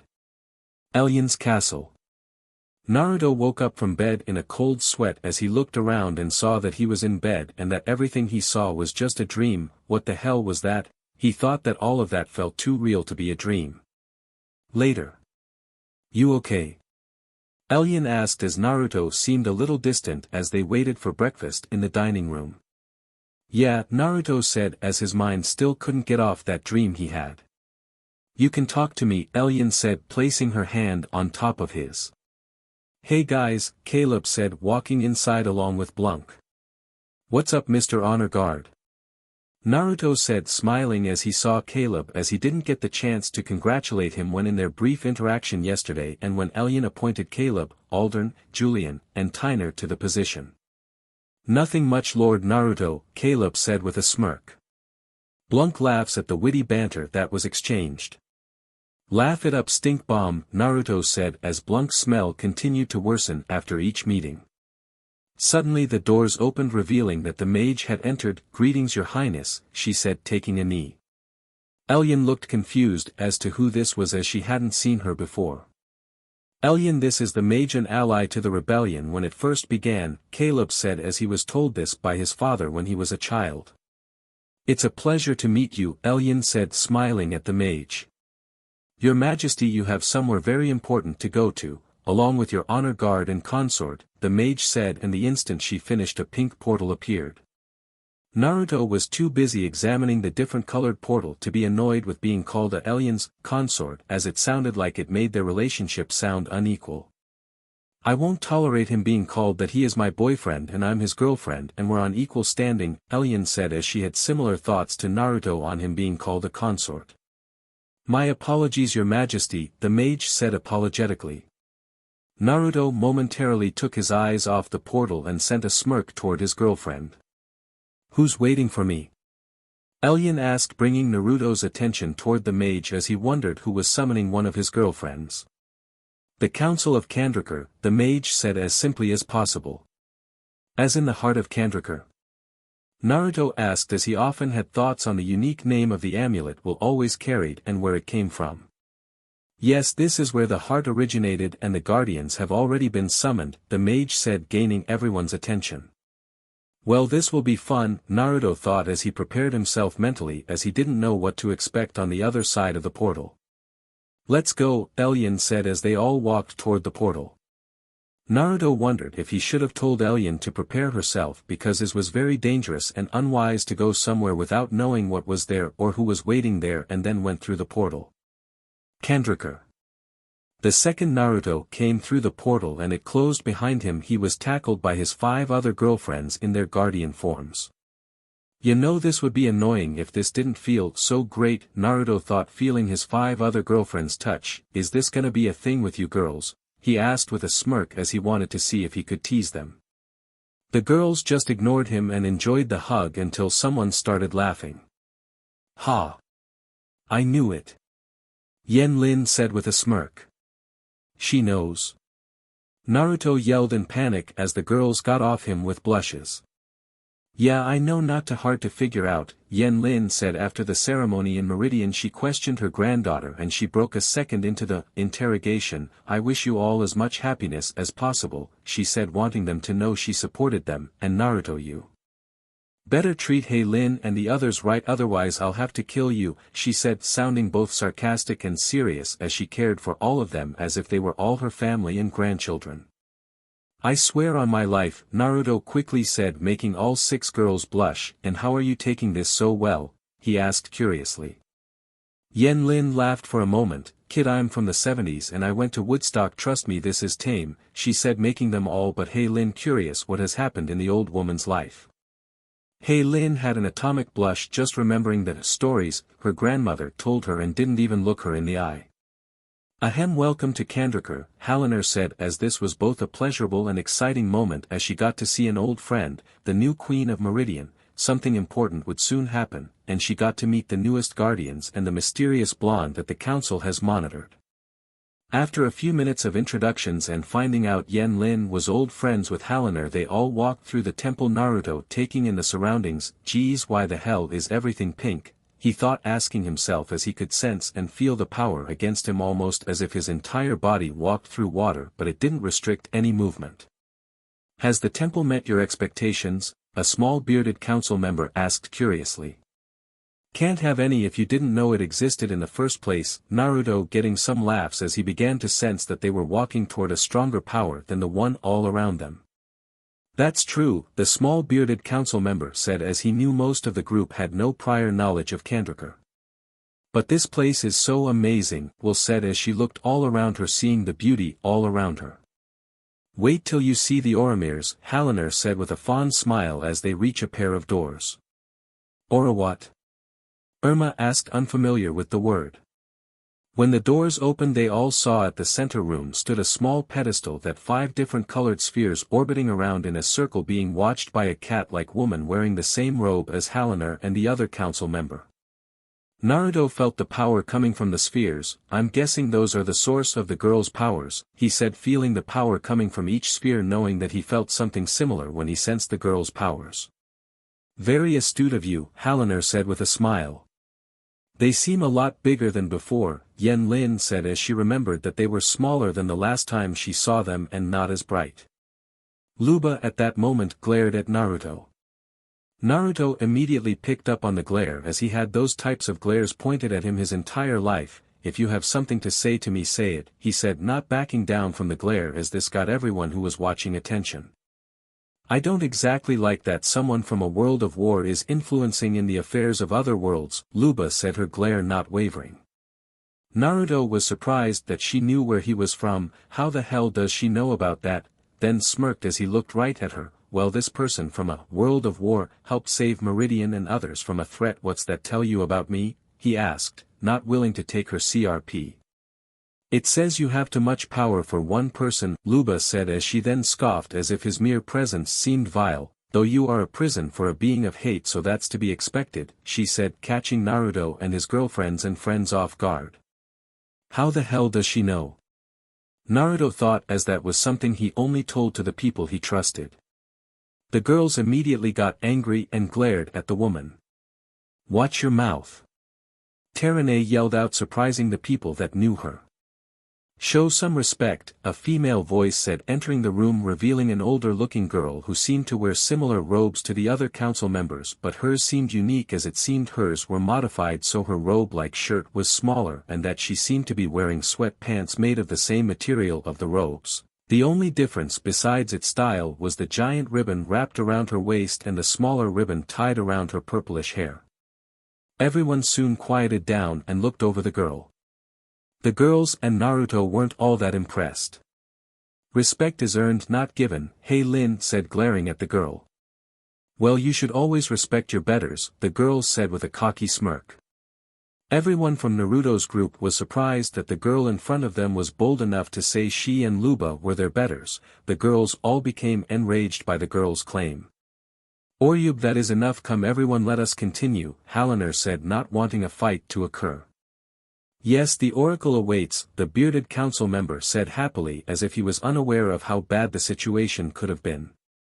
Naruto looked back at Luba and Orube before the doors closed and thought to what they had said, those two knew about me and knew about Kurama, they have either been spying on me or they have an informant who knows me, he thought as he believed it to be the former as it was much more possible since Halloner and the other council member with her didn't seem surprised by what Luba said and the only other person besides the girls, Yen Lin, Caleb and B who knew of his status as a Jinchuriki was Kisame who he momentarily believed to be their informant.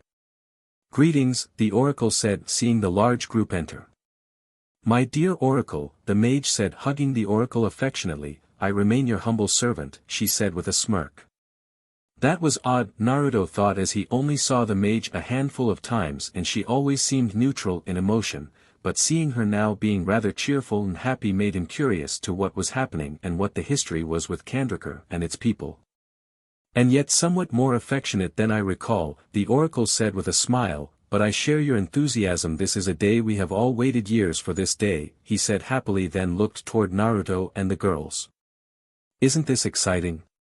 Hey Lin said voicing her thoughts. Isn't what exciting? Irma said as they were all being very cryptic, I mean I'm sorry but when will someone tell us what is going on, she said no longer wanting to be kept in the dark. Now Tibor if you please, the oracle asked at the man with the very long beard raised his hand showing them an image of what Meridian now looked like now to what it used to under Phobos rule. It has been the council's task to protect the infinite dimensions but 17 years ago Prince Phobos came to power, he said making all who knew the prince scowl. The threat he posed was so grave we were forced to quarantine Meridian from the other worlds to prevent the spread of his evil and so the veil was raised but now Phobos has been defeated a new day is about to dawn, he said as he and some of the other council members brought their hands together and a blue ball of light formed rising to the sky then when it was high enough it burst into a wave of energy that enveloped the area dissipating the pink energy around. Where'd all that energy go or even come from, Naruto thought as he found it that magic without a tailspin or magical object drained a person's life force and the magic that the veil was made up of seemed more than the amount the elders were capable of as it surely would have killed them if they used their life force. It is done the veil has been lowered may the need for it never rise again, the oracle said happily. What are the guardians of the veil if there's no veil to guard, will ask no one in particular. The oracle turns to Naruto, I must thank you Naruto, I am impressed that you a total stranger who could have just ignored this conflict decided to help, he said slightly bowing in respect. There's no need for that I did what I could, I had the ability to help so I did, Naruto said believing if you had the power to help someone and make a difference then it falls upon you to do it. The oracle liked this answer as it showed both maturity and a sense of responsibility. He then talked to both Yen Lin and the mage as he wanted to offer them a position on the council. Very flattered oracle but also very retired, Yen Lin said which got Naruto's attention as he then remembered the reason why she'd wanted to learn chakra, she told him she missed the thrill her powers gave her and that the training was good exercise. I do accept this honor, the mage said bowing slightly, but on Meridian I am also tasked with keeping Phobos in his cage his minion Miranda has already escaped, she said causing Elian to become surprised. Miranda escaped? Why am I only hearing about this now? I need to get back to Meridian right now. Elian said not wanting Miranda to cause any damage to her kingdom. Caleb why didn't you tell us this? Naruto asked as somehow during these 2 days he said nothing about this. Caleb just sighed in defeat, we thought we could handle her she's the only prisoner that escaped, he said as he honestly thought they could handle her. Okay cut the CRP how'd she escape? Naruto asked knowing about Caleb's habit to leave out details. She was helped by some old hag she attacked Aldern, Tyner, Drake, and Vathek they said she made their weapons attack them with lightning, Caleb said curious as to who this person was. Okay enough let's go, Elian said impatiently. I do sense disharmony on Meridian but your power unchecked young queen presents an equal danger, the oracle said knowing that if Elian didn't gain control over her power she could possibly cause untold damage. Girls we need to go, Naruto said knowing that if Elian couldn't protect her home they'd have to step up and do it for her. Wait young man it would be wise if you were to stay, the oracle offered. Why? Naruto asked curiously. With your magic and abilities you may be able to do things that would normally require a talisman, the oracle said as he believed that Naruto's abilities would allow him to do so. Naruto stopped to think about the offer, seeing as how he didn't have anything to lose and all to gain made the deal easier. He also had the HAREM to use as a means of escape if everything went south. Fine, girls go kick some butt, he said, knowing they could handle whatever was thrown their way. But we're not the guardians of the VERYYYY, Will was saying till she got interrupted. You are now the guardians of the infinite dimensions, the oracle said, giving them their true title. Does that come with a raise? Irma asked, literally asking as being a guardian didn't really give them time for a job. The girls smiled, liking their new title, but then realized something. How do we get there if we can't use portals? Terene asked curiously as she knew that portals only existed because of the veil. The veil's passing opens up the old ways of traversing dimensions, mage, the oracle said, looking toward the mage. Will, what I do with my mage ring you will learn to do with the heart, the mage said as a beam shot out of her ring, making a tear through the air. Well, that's impressive and would be extremely useful to learn, Naruto thought, as using the HAREM across dimensions used up too much power compared to just making portals and now folds apparently. The girls and Caleb left through the fold, leaving Naruto and Elian with the council. Come, we have much to meditate on, the oracle said, walking away as Naruto and Elian followed him. Time skip an hour later. Naruto and Elian were currently waiting, meditating, focusing and channeling their powers as the oracle instructed them that folding was about imagining the location and that visualization was key.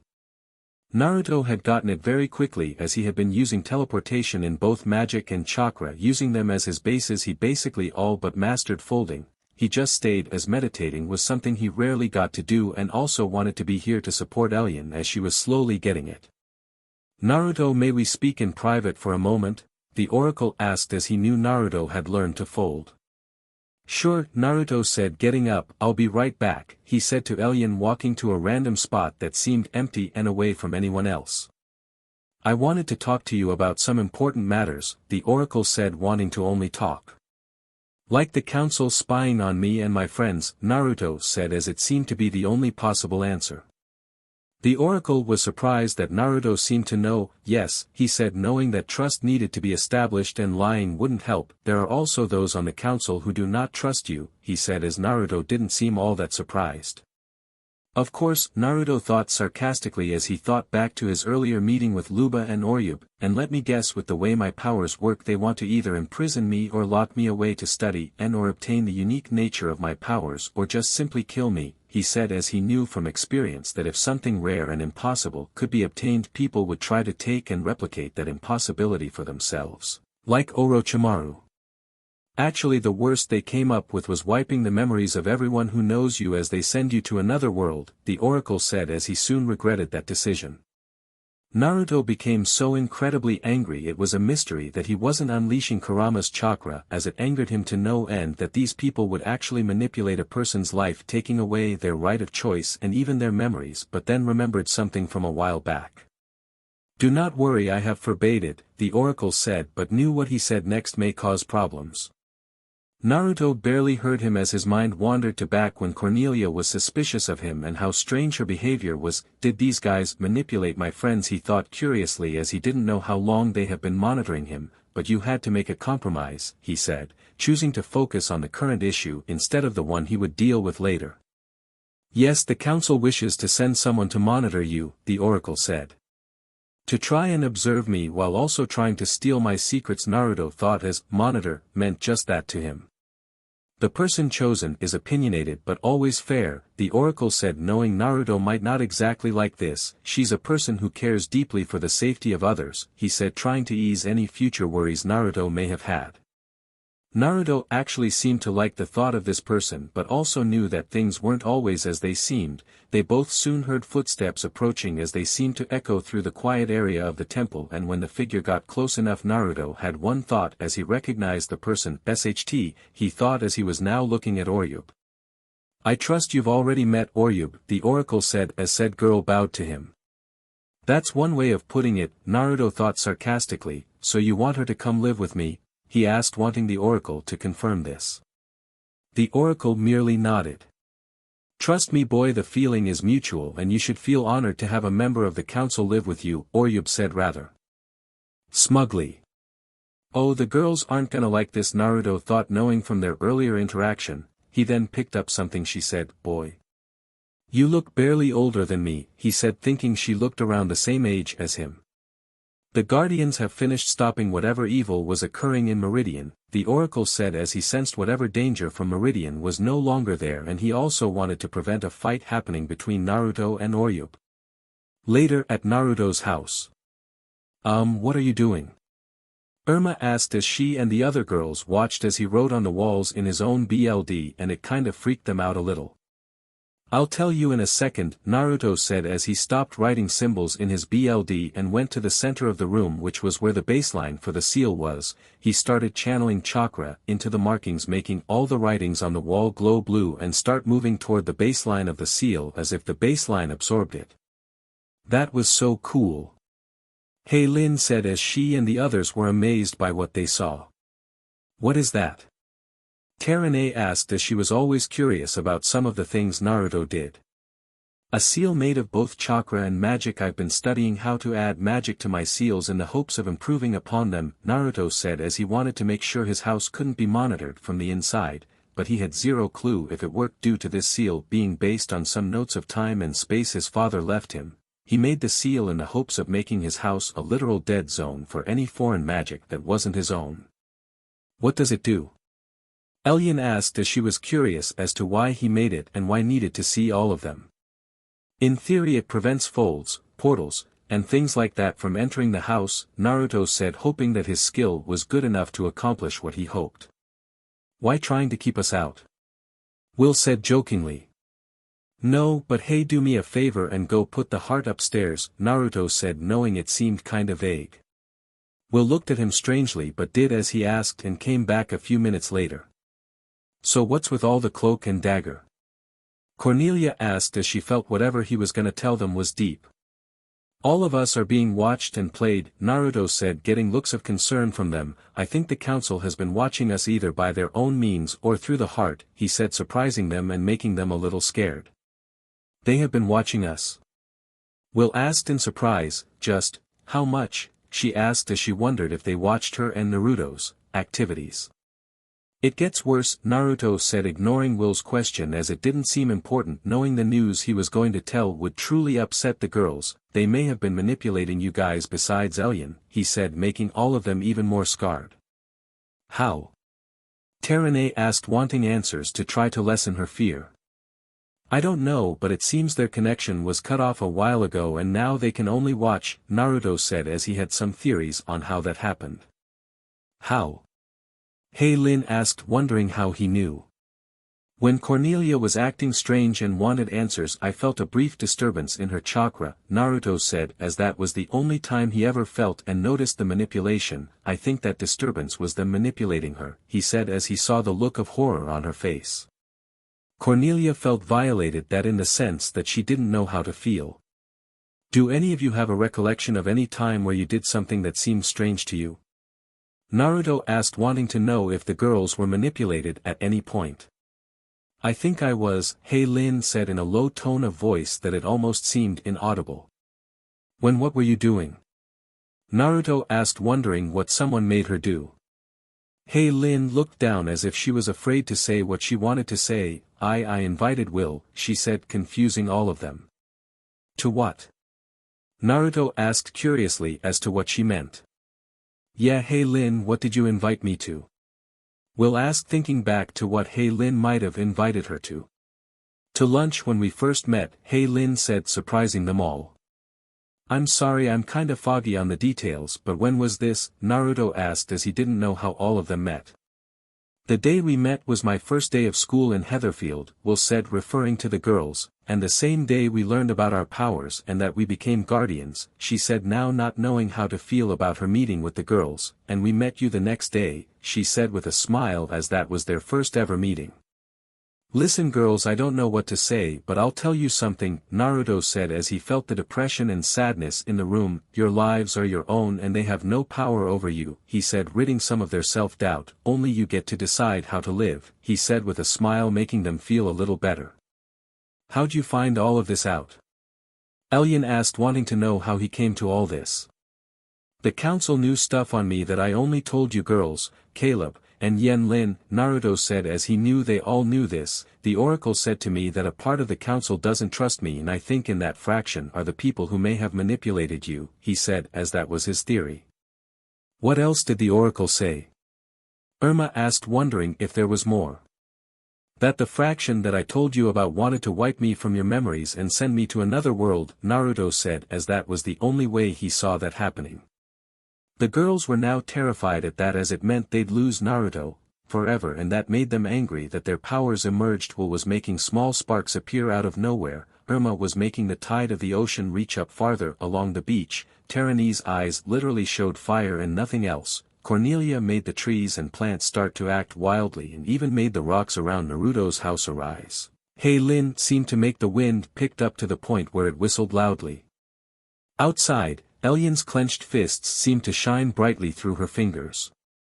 It'll be fine, the oracle said. They're sending someone to monitor me. I think we can trust him as he hasn't screwed with us yet, but he also told me he did something that was beneficial to us, Naruto said as he was surprised by what he told him before he left. What? Will said, reining in her anger.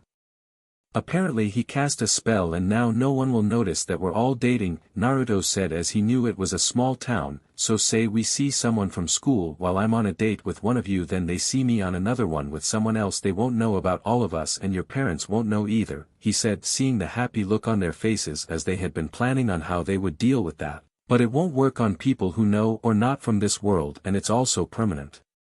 He said as the oracle told him it only affected people on Earth and could only be undone if he undid it himself. Nothing else would undo the spell.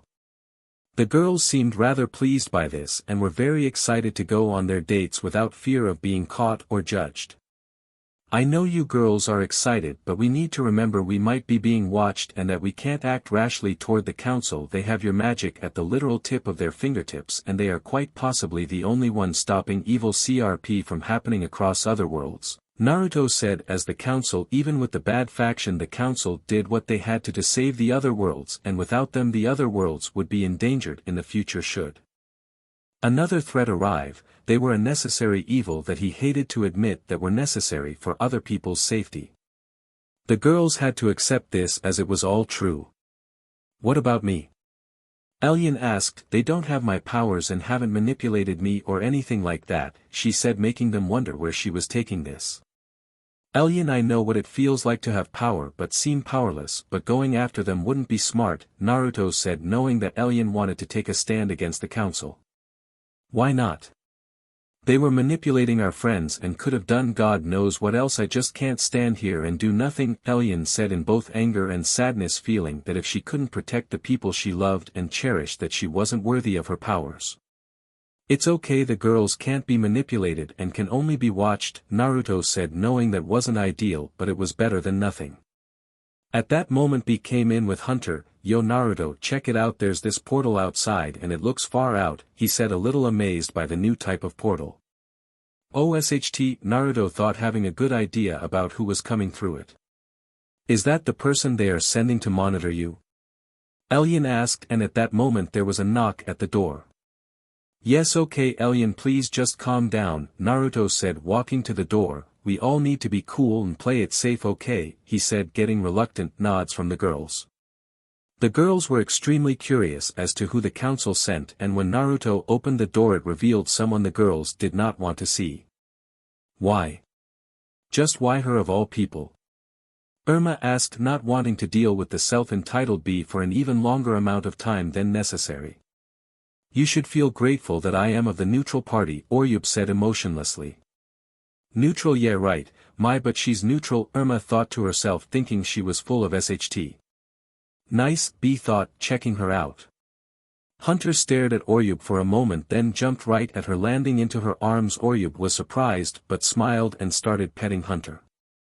Great, the dog likes her, but when it comes to me I'm chop liver. B thought, as the relationship he shared with Hunter was that of both of them tolerating the other. The others were surprised by this, as they all knew Hunter liked very few people besides them. Seeing how fast he'd taken to Orube made them think she couldn't have been all bad. A few minutes later. I'm sorry, you want to learn how to make shadow clones? Naruto asked, wanting confirmation. Yes, they all responded. I don't know, how's your progress on the Rasengan? Naruto asked curiously, as it had been almost a week since the girls minus Elyon started learning it. What's the Rasengan? Elyon asked curiously and got her answer when she saw a bright blue orb with a white center and small white lines that circled around it repeatedly.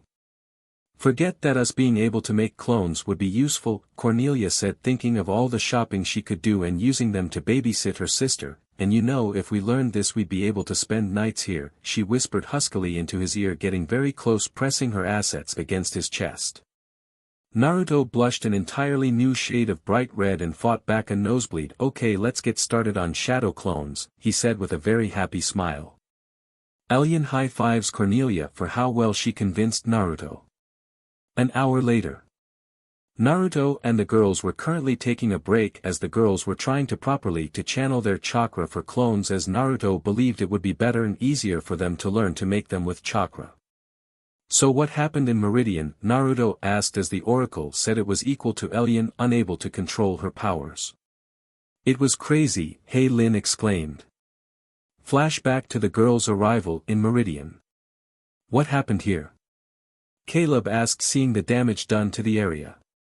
They took Tyner, Drake said as he finished getting patched up. Raythor, Miranda, Frost, Tracker, Sandpit, Gargoyle, and some kind of fish monster, he said in a slight pain, but that's not all they've changed. They have weapons that have untold power. He truly frightened by what he saw. What kind of weapons? Karane asked, wondering what they'd have to deal with. Rare's sword cut through everything, just a single flick of his wrist. Miranda has metal claws that shock you as they cut you. Frost's axe turns everything it comes into contact with and freezes it while encases it in ice. Tracker now has a metal arm and knocked out all my men by just cutting them. Sandpit now has metal in his sand, and Gargoyle now has armor and a spiked mace for a hand, Drake said, explaining how dangerous they all have now become, but the worst of all was the fish monster.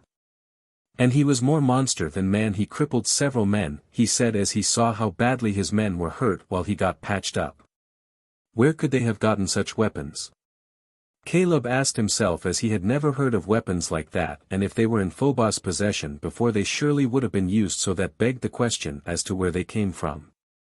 I don't know, but we're gonna go beat these clowns like we have a dozen times, Irma said, confident that they'd be able to beat them. Yeah, but if they took Tyner, who's their next target? Will asked, knowing if they took Tyner instead of straight up killing him, then they probably had one or more targets. That'd probably be me, Vathek said, standing in a pond a few feet away. I was the reason why Raythor fell into the pit, so he's gonna be coming after me, he said, knowing that no one would just forget about that. We could set a trap, Cornelia offered, thinking that'd be their only option. I could pose as Vathek, Caleb offered, as he then transformed into an exact copy of Vathek. No. Vathek yelled, no one's risking themselves for me.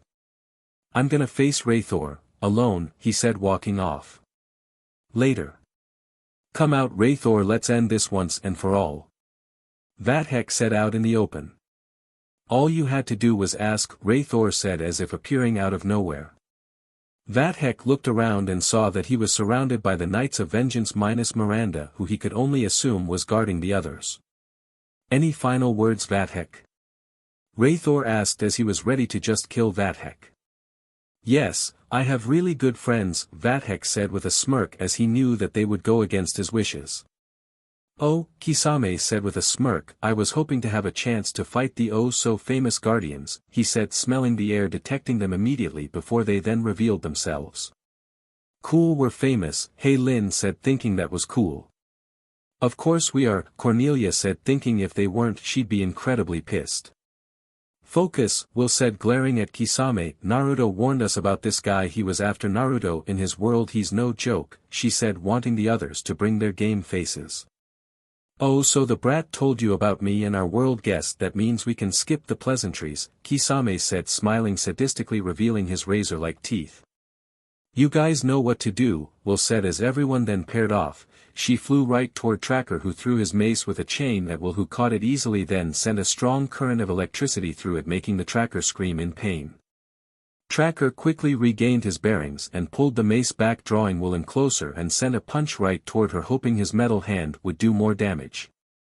Will caught his hand and smirked. "Finally got yourself a new hand, Tracker. 'Bout time if you ask me," she said with a smirk before sending a strong amount of voltage through it, causing the Tracker to yell even louder than before and begin to smoke. She hears loud panting coming right at her and knew it was the sniffer, so she stopped her electrical assault and used her incredible speed and got a good distance away to see the sniffer lunge at Tracker, and for good measure, she thought, sending a lightning bolt up to a cloud which soon turned black as lightning came down from it, striking them both.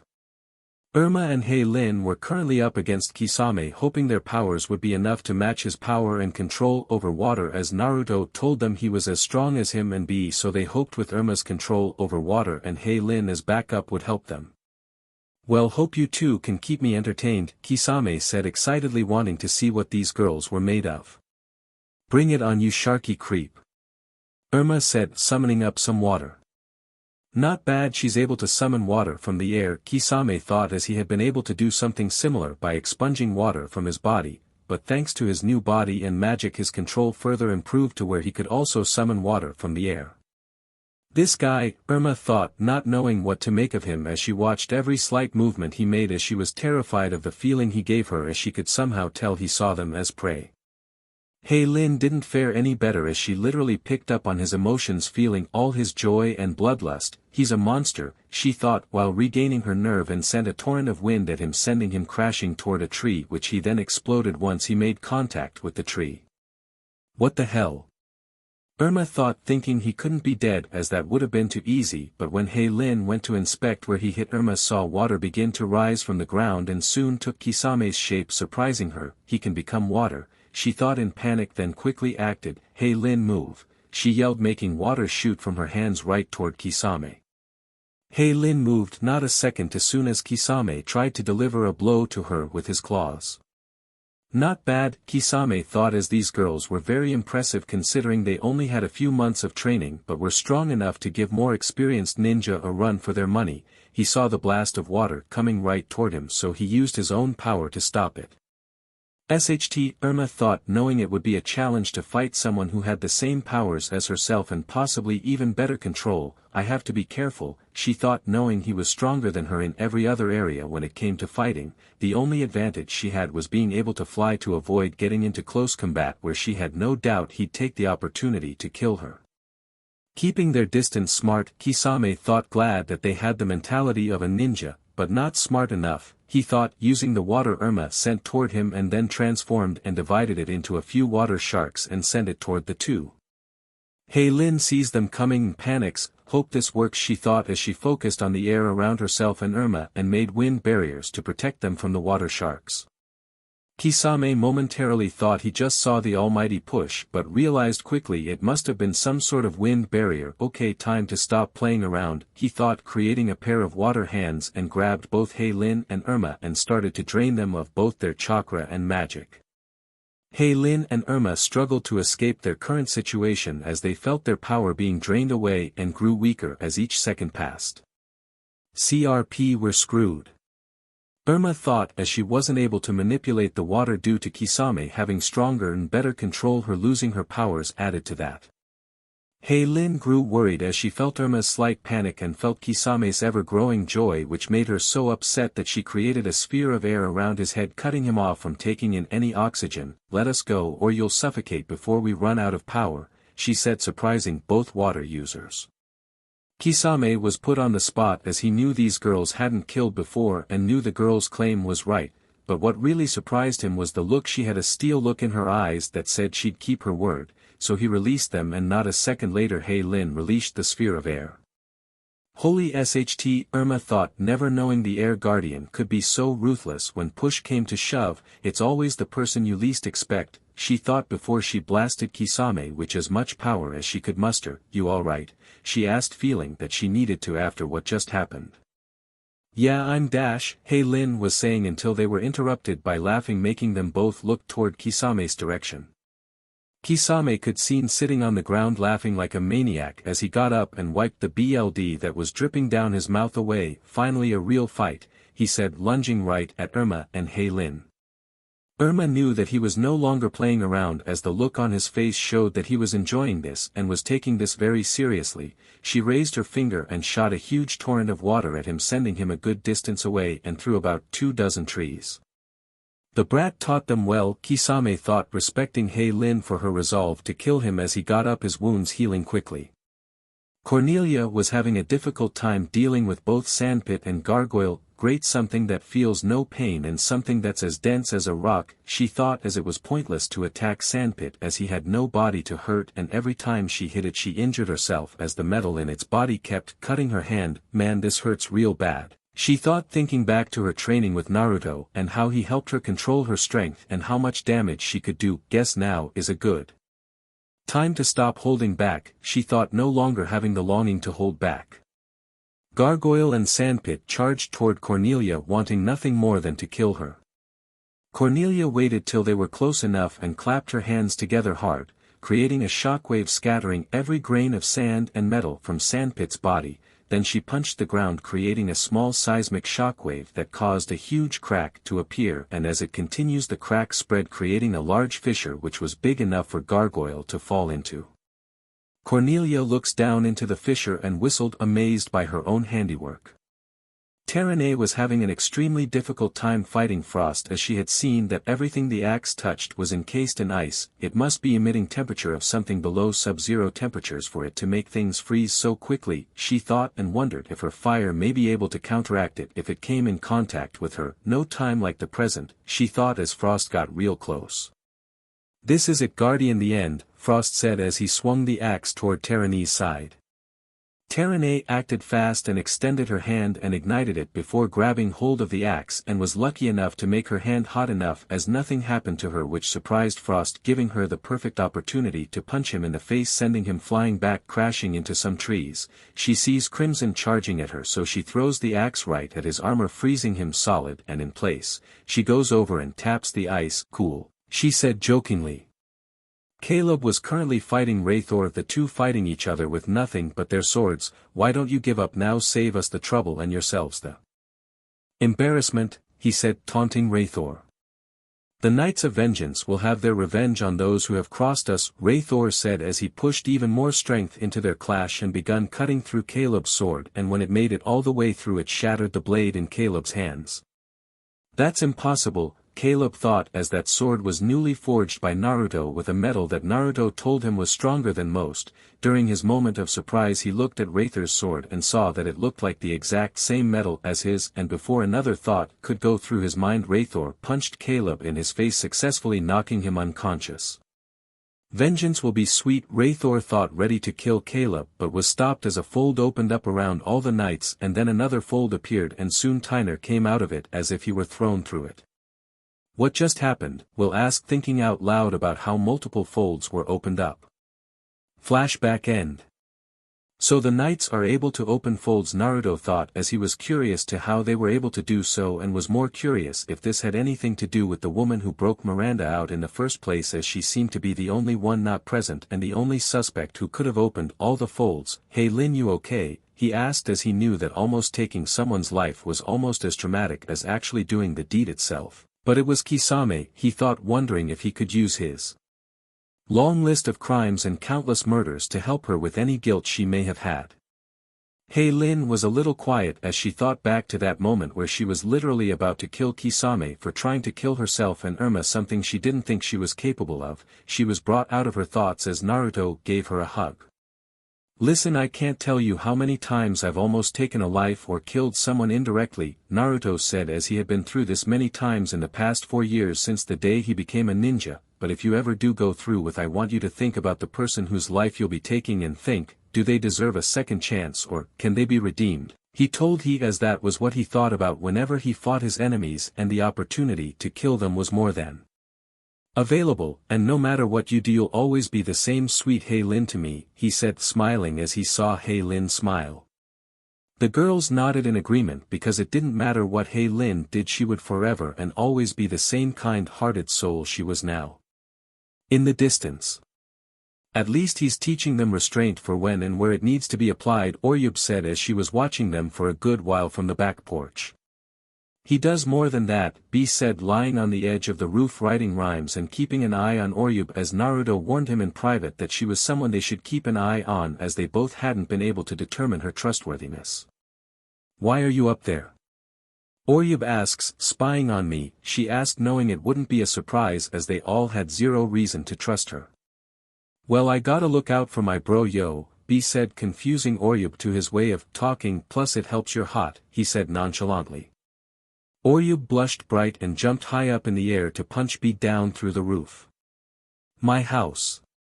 Naruto yelled from the distance. B was coughing from the dust he was inhaling and the pain he felt as he crashed down. She's feisty, he said laughing a little, then after a few moments he realized something. SHT, we might be soul mates, he thought in realization, as he always thought his perfect woman would be feisty and have a big rack. If she's your soulmate every world is screwed, Gyuki said mentally, plus there is also no way in hell you have a shot with her, he said believing there was no woman alive that could handle B's uniqueness. The F happened B? Naruto asked as he and everyone came rushing inside. This buffoon was trying to court me. Orube said with a light blush of embarrassment. It took Naruto a few seconds to process this, and when he did he started laughing uncontrollably. Really bro? He asked having no other thoughts. Ah, B has a crush, Hei Lin said as she found it cute. Everyone laughed except Orube who blushed brighter. A cave in Meridian. Look at you, powerful, dangerous, terrifying, yet one defeat turns you into sulking children, Narissa said as the knights had been moping ever since their defeat. We would have won if not for your interference, Raythor said as he had been inches away from taking Caleb's life. If I hadn't interfered all of you would have been captured and defeated, Narissa said as the other knights knew they lost badly. You were the only one who had any chance of victory, she said seeing the small prideful look on his face. If he spilled even a drop of Caleb's blood I would have fed him to Kisame, she thought as that was what made her fold all of the knights. She wouldn't gamble her son's life. Now to give a little suggestion for the knights, she thought as the secret main objective of the knights was to keep the guardians busy. Meridian. Oh, just kill me, were the thoughts of a Naruto clone, Elian, and Allborn as they listened to a man who talked about North, South, East, and West Nobear having issues with their Hogons. Excuse me, the Naruto clone said, getting the man's attention, wouldn't it be simple for each Nobear town to just have their Hogons on their respective sides, he said as that seemed very simple and obvious to avoid any problems. Very wise of you my liege, I shall get right on it, the man said as he then left. You are a lifesaver, Elian said feeling tired from having to listen to that. So glad I don't have your job, Naruto said as he leaned against a wall. And what is your job exactly? Elian asked curiously. Keeping you happy, the Naruto clone said with a smile making her blush. So where's Caleb? Allborn asked curiously wanting to change the subject. Earth, he's waiting for me to finish a new sword, the Naruto clone said as like the original it thought back to what Caleb had told the original before he made the clone. How did the knights get chakra weapons? And by the sound of what Caleb told me they might have magic, he thought as he didn't know how it was possible to even create chakra/magic weapons. Heatherfield Institute. The cops, Naruto said sounding annoyed, knew they'd come cause of the weird CRP and strange things that happen here. He thought knowing some of the unexplained things that have happened in this town would draw in someone's attention. We've been lucky with a few but not all, he thought remembering back to the mother slug and the many blocks that were damaged or the damage Cedric caused to City Hall when he stole the BRTH records.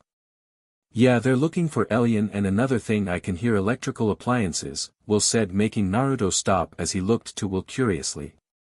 Okay, run that by me again. Naruto asked as what he'd been told seemed a little out there even by their standards.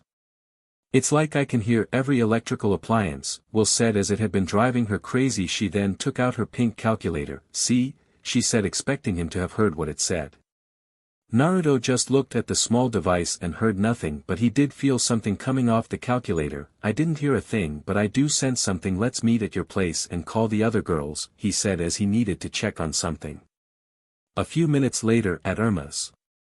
Naruto had just arrived at Irma's house hoping to eavesdrop on her dad to hopefully gain some information on the investigation. Hey Naruto, Irma said, seeing him as she came out her house. Hey Irma, what's up? Naruto asked, making conversation. Nothing much. You ready for our date tomorrow? Irma said as she and the girls agreed on a schedule for the dates. Yeah, I got these tickets you might like, Naruto said, handing them to Irma with a smile, knowing she was gonna be excited when she saw them. Irma freaks out in excitement and pulled Naruto into a kiss that was anything but innocent. Naruto just leaned in, giving as much passion to the kiss as Irma was. Irma's father had just come out to take out the trash and saw that his little girl kissing a boy. To make it worse, they were French kissing. Irma's mother soon walked out of the house to see her husband staring at her daughter, who was kissing Naruto, the boy they met at parents' night. Not bad, she thought as she watched her daughter's boyfriend tongue kiss her daughter, and then noticed his hands on Irma's peach. Pretty bold of him, but Irma doesn't seem to be complaining, she thought, not really minding how her daughter expressed her love as long as she was safe, but her father might not be, she thought, seeing him drop the trash and reach for his holstered firearm, but stopped him with the all-too-famous motherly glare, stopping him in his tracks, then loudly cleared her throat. Naruto and Irma both looked like deer caught in front of headlights and saw the smirking look of Irma's mother and the angry glare of her father. We should probably go before he kills us, Irma said, not taking her eyes off her dad. Yeah, Naruto said as he couldn't draw attention as he needed to figure out what the cops knew about Elion's disappearance. A few minutes later. Naruto was currently on the roof across the street using a technique he learned from Lin, which allowed the user to hear sound carried by the air, and right now he was listening to a call Tom Lair just received from the chief of police. What can I do for you, chief? Tom said as he picked up the phone. Listen Tom, we got a report from the Heatherfield Institute about a missing girl by the name Elion Brown and her family, a girl named Melinda. They pen pals apparently went to the principal and made a complaint as they've been gone for about 2 months, the chief said, expressing how serious this was. Also Tom, we have a list of suspects, he said, sounding as if something was troubling him. Well, don't keep me in suspense. Who are they? Tom asked as his daughter was friends with Elion, so he was very worried for her and his daughter's safety. The girl gave these names Naruto Namikaze, the chief said, getting Tom's attention. The punk, Tom said as he had just seen him with his daughter, but didn't think he was capable of this, maybe of public disturbance for violence but not kidnapping. Of course, Naruto thought, knowing he now had a ton of things he needed to do and take care of, as he had seen enough cop shows to know anything he did that made him look suspicious would draw a lot of unnecessary attention toward himself and the people he cared for and their secret lives. Will Vandom, Cornelia Hale, Terene Cook, Lin, and Irma Lair, the chief continued, and felt terrible as he said the final name, as he knew this would hurt Tom to hear. Time seemed to stop for Tom Lair as he just heard that his daughter was caught up in a missing persons investigation and was one of the prime suspects. This ain't gonna be good, Naruto thought, thinking he heard enough. A few minutes later at Will's. Okay, let me get this straight, you're psychic? Naruto asked Terene, who was smiling. Yeah, Terene said, finding it cool. Okay, try reading my mind, Naruto said as he put on a very good poker face and kept his eyes solely focused on Terene. Terene closed her eyes and focused on trying to get into Naruto's head, which was surprisingly tough until she made it into his head to hear his thought. Terene has a really nice peach, and that thought made her blush an atomic red color. Naruto noticed her reaction. SHT, you can read minds, he said, a little embarrassed she heard what he thought. Wait, she can read your mind but you can hear all this? Will said, motioning to her living room, wondering why that was. Can you girls hear what these things are saying? Naruto asked, unsure of what to expect from the other girls. Forget that, what did you think that made Terene so red? Cornelia asked curiously with a smirk. Irma's attention was piqued as she saw them both blush. Come on, spill spill spill, she thought repeatedly, unaware of what she was doing. He thinks I have a nice peach. Terene exclaimed spontaneously, then quickly covered her mouth in surprise as she didn't know why she said that. Naruto didn't respond as he blushed and looked away. The door to Will's apartment soon opened to reveal Will's mother. I'm sorry girls, but I'm gonna have to ask you to leave, Susan said, having a not at all pleased look directed at her daughter. She didn't cheat, Naruto said, as it was all taken out of proportion. She studied too hard to mess it up on cheating now, he said, trying to assist his girlfriend. Plus she's been doing great since I started tutoring her, he said, hoping her current grades would help his case. How do I know you're not covering for her? Susan asked, as she knew Naruto was very loyal and kind to those he had any kind of relationship toward. Listen, I haven't lied to you before, have I? Naruto said, as he was usually honest with people as much as he could be under regular circumstances. Susan took time to consider what he said. Fine, I'll let her off this time, but if I hear that she's cheated again she's grounded, she said as she left the two. Thanks, Will said, giving him a quick peck on the lips. It would have really eat if I was grounded, she said, as her mom really brought it when it came to her being grounded. No problem, Naruto said, giving her an actual kiss as they made out on the couch they were sitting on. Later at Irma's house. Irma had just arrived at her house and was about to go to her room to relax. Irma, can you come here please? Tom said, sitting in the kitchen with a cup of coffee, trying to calm his nerves. Sure Dad, what's up? Irma said, entering the kitchen. Why didn't you tell me that Elian was missing? She's one of your best friends, Tom said, clearly not happy.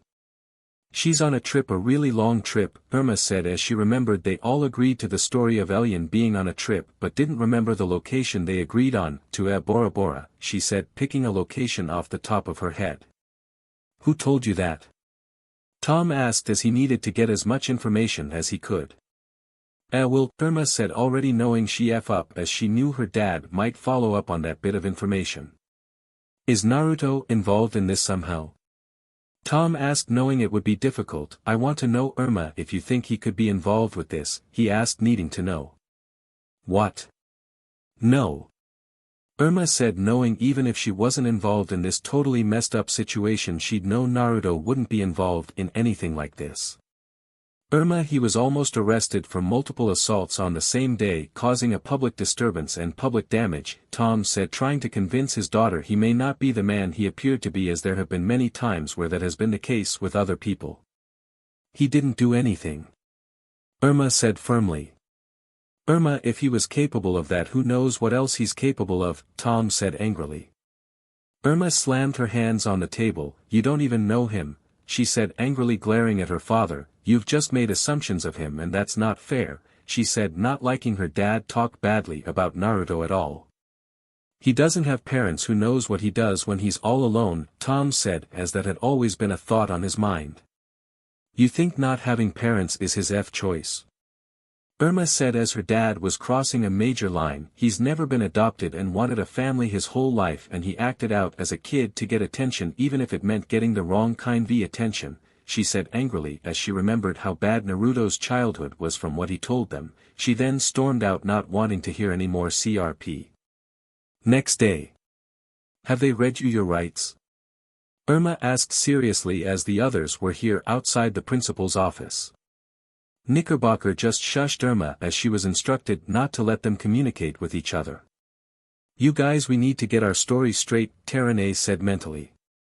Yeah, well, sorry for not understanding this, Naruto said, as Terene brought him on the same wavelength as the girls, allowing him to be in mental contact with them and also allowing him to hear the technology brought to life by Will.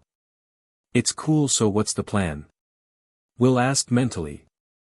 Listen, I want each of you to come up with a location, that way they'll think we're a bunch of idiots who know nothing, Naruto told them mentally, as he knew it would seem more suspicious if they all knew the same story.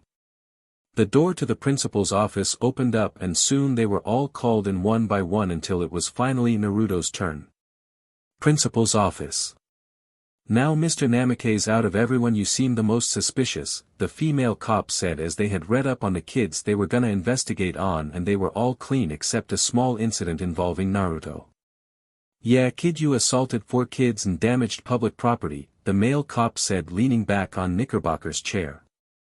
Well, if you read what happened you'd know I was let off because no one pressed any charges, Naruto said confidently as he remembered that the only reason Nigel and Uriah and his gang didn't sue him were because of the charges that'd be put on them, and Yen Lin didn't sue him for damages as he paid it all off, and she understood why he did it and was proud of him for doing it.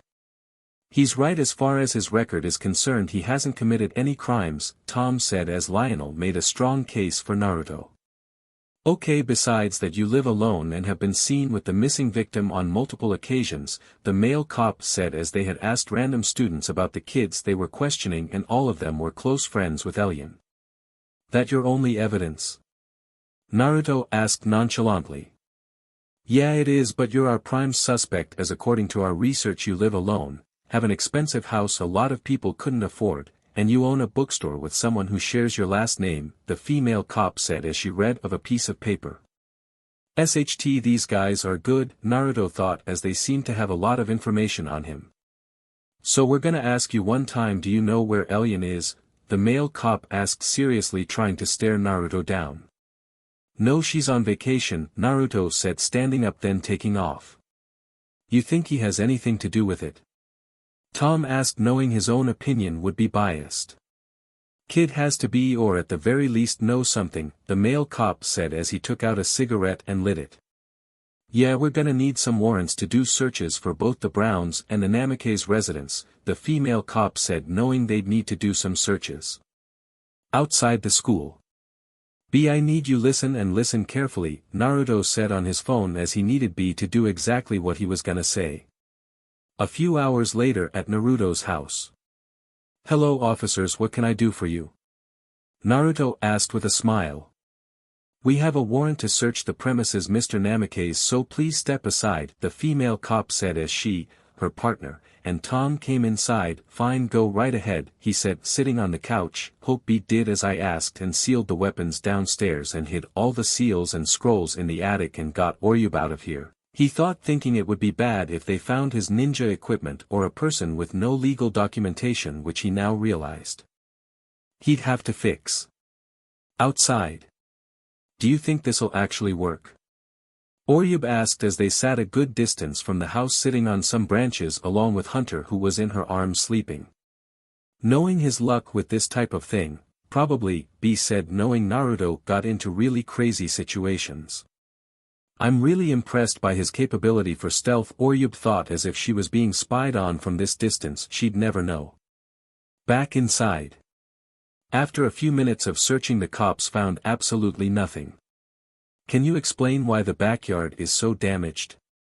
Tom asked as he'd seen multiple cuts on trees, scorched ground, and multiple holes in the ground. I'm a landscaping. For a pool and a bathhouse, Naruto said as he had the thought for a while to build a bathhouse, and now that he thought about it, a pool didn't sound too bad. Well, would love that, and seeing her and the other girls in swimwear wouldn't be too bad. Why not hire a professional? Tom said, making conversation as he waited for the other investigators. My grandfather taught me to work hard and not take the easy way out, Naruto said as Jiraiya taught him to not let other people do things he could do himself. Tom could respect that, as he himself didn't like other people solving his problems when he could do it himself. He straightened himself out when he saw the female cop approach. We haven't found anything kids clean, the female cop said as she searched every room. Same here, Tom said, a little glad as this meant Naruto might have been clean and innocent. Naruto smiled, glad to be done with this. Hold on everyone, the male cop said, getting everyone's attention. Look what I found, he said, waving a small bag around. OSHT, Naruto thought, how the F did we forget about those, he thought, knowing this would look a lot worse than it seemed. What's in the bag? The female cop asked to either Naruto or her partner. Jewels, priceless ones at that, the male cop said, emptying the bag's contents, which revealed many decent-sized jewels. Anything you want to say? The female cop said as she took out her cuffs. They're family treasures, Naruto said as he held out his hands and remained quiet. I really hate going through this SHT, he thought, as this was the second time he was getting arrested for something he didn't do. Later at the police station. Well, Mr. Namikaze, you're free to go. Those jewels didn't have any serial numbers, so they can't be considered stolen or proven if they were, so here you are, the female cop said as they spent an hour checking each jewel and found nothing. Thank you, Naruto said, taking the bag of jewels. I really need to sell this, he thought, taking off. You know he's hiding something, the male cop said, convinced of his statement. He is, but if it's to this case, he's either covered his tracks or is really innocent, she said neutrally. Yeah, well, that redhead didn't do such a good job, the male cop said as he held a bag with a calculator. This has Will Vandom's prints all over it. I found it back at the Browns where that wall we found disappeared, he said with a smirk. Later. I'm sorry, you're doing what? Naruto said, barely able to contain his surprise. I'm climbing down the wall of my building. The cops were questioning me about finding my calculator in Elion's basement, Will said quietly over the phone. I left my phone with my calculator because I couldn't take it with me, she said as she made it to the ground. Wait, whose phone do you have then?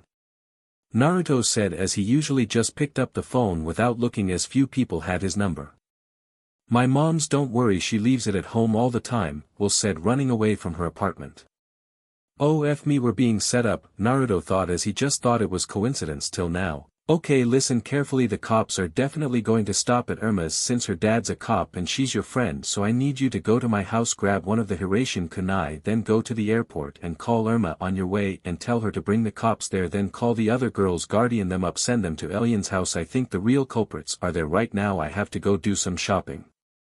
And see if I can fix this SHT we're all caught up in, he said, hanging up the phone and activated his Rinnegan. Hope this works, he thought, as this would be close. Later at the airport. Stop, you're both under arrest, the female cop said as they ran up to Will and Naruto. For what exactly? Naruto asked, feigning being curious. As she ran away while we questioned her, the female cop said, as that was as good as any reason to hold them. Yeah, that's right, the male cop said victoriously. Well, 3 things: 1, you can't arrest me for Jack SHT; 2, you may want to hold off on that arrest; and 3, look over there, Naruto said as he pointed toward Elion, her family and Caleb. The cops looked in defeat as this whole investigation was now closed, as it was a waste of time. Naruto, I want to apologize for what's been happening. I'm real sorry, Tom said as he hadn't been thinking clearly on this one. Does this mean I can date Irma? Naruto asked, rather hopeful. Fine, Tom said, downcasted, but she better be home by 11, he said seriously. Done, but we kinda have to go like now, Naruto said as he had a clone drive his car to the airport, so it'd be ready to take him and Irma on their date as soon as they went to her house to change. A few minutes later at Irma's house. Holy SHT! Naruto thought as he saw how Irma was dressed. Irma was currently wearing a see-through mesh top which showed Irma's small black BR that wrapped tightly around her rack under it, wearing skin-tight jean shorts which showed off her nice peach, and under it she had on a pair of fishnet stockings, and to top it off she wore some CC black wedge heel sandals. Oh man, these girls are gonna kill me, Naruto thought. Irma smiled seeing his reaction. You ready? She said, knowing they were pressed for time, but took the time to admire him and how he was dressed. Naruto was currently wearing a nice white shirt and an orange overshirt, wearing a nice pair of jeans and really nice sneakers. Yeah, let's go, Naruto said as he and Irma took off. They passed her dad, who was shocked and speechless from what he saw his daughter wearing. Later after the concert. Come on, it's this way, Naruto said as he and Irma got outside to get souvenirs. This is gonna be awesome, Irma said very excitedly as she and Naruto grabbed some souvenirs. Hey, check this out, Irma said, putting on a female leather jacket that showed off her stomach. Nice, grab that the shirts and I'll grab the posters, Naruto said, taking out his wallet. Irma took off the jacket and saw the price. Naruto, I'm cool with the shirts and posters, this jacket cost way too much, she said, not wanting him to spend that much on a jacket. It's fine, you're my girl, let me spoil you, Naruto said, making her blush as being referred to his girl made her happy. A few hours later. Hey, how much for the slot? A very smelly, overweight, clearly drunk man said as he looked at Irma like she was a piece of meat. I'm sorry, I must have misheard, what did you say? Naruto said as his temper began to rise. How much for your beach? the man said as he drank from a water bottle that was clearly alcohol. Naruto was about to knock this guy's clock out, but Irma literally beat him to the punch as the guy was on the ground knocked out with some of his teeth knocked out. Irma just smiled and looked back to Naruto. "You hungry?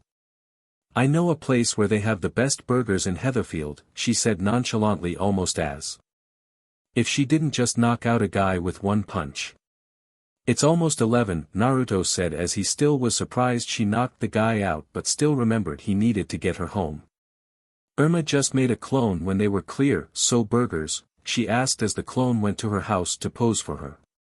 "Sure," Naruto said, in the mood to eat something. "It was pretty hot how you just knocked the SHT out of that guy," he said, as that was a major turn on for him as he liked strong women.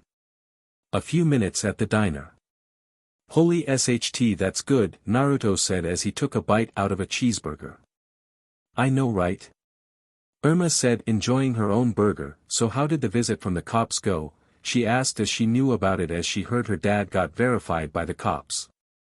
"Well, I gotta finish up some building alongside my house. I'm adding in a pool and bathhouse," Naruto said, looking forward to those, "plus I gotta handle the damage we caused to my yard. Don't need the cops snooping around my SHT, he said, really hating the cops when he was the center of attention.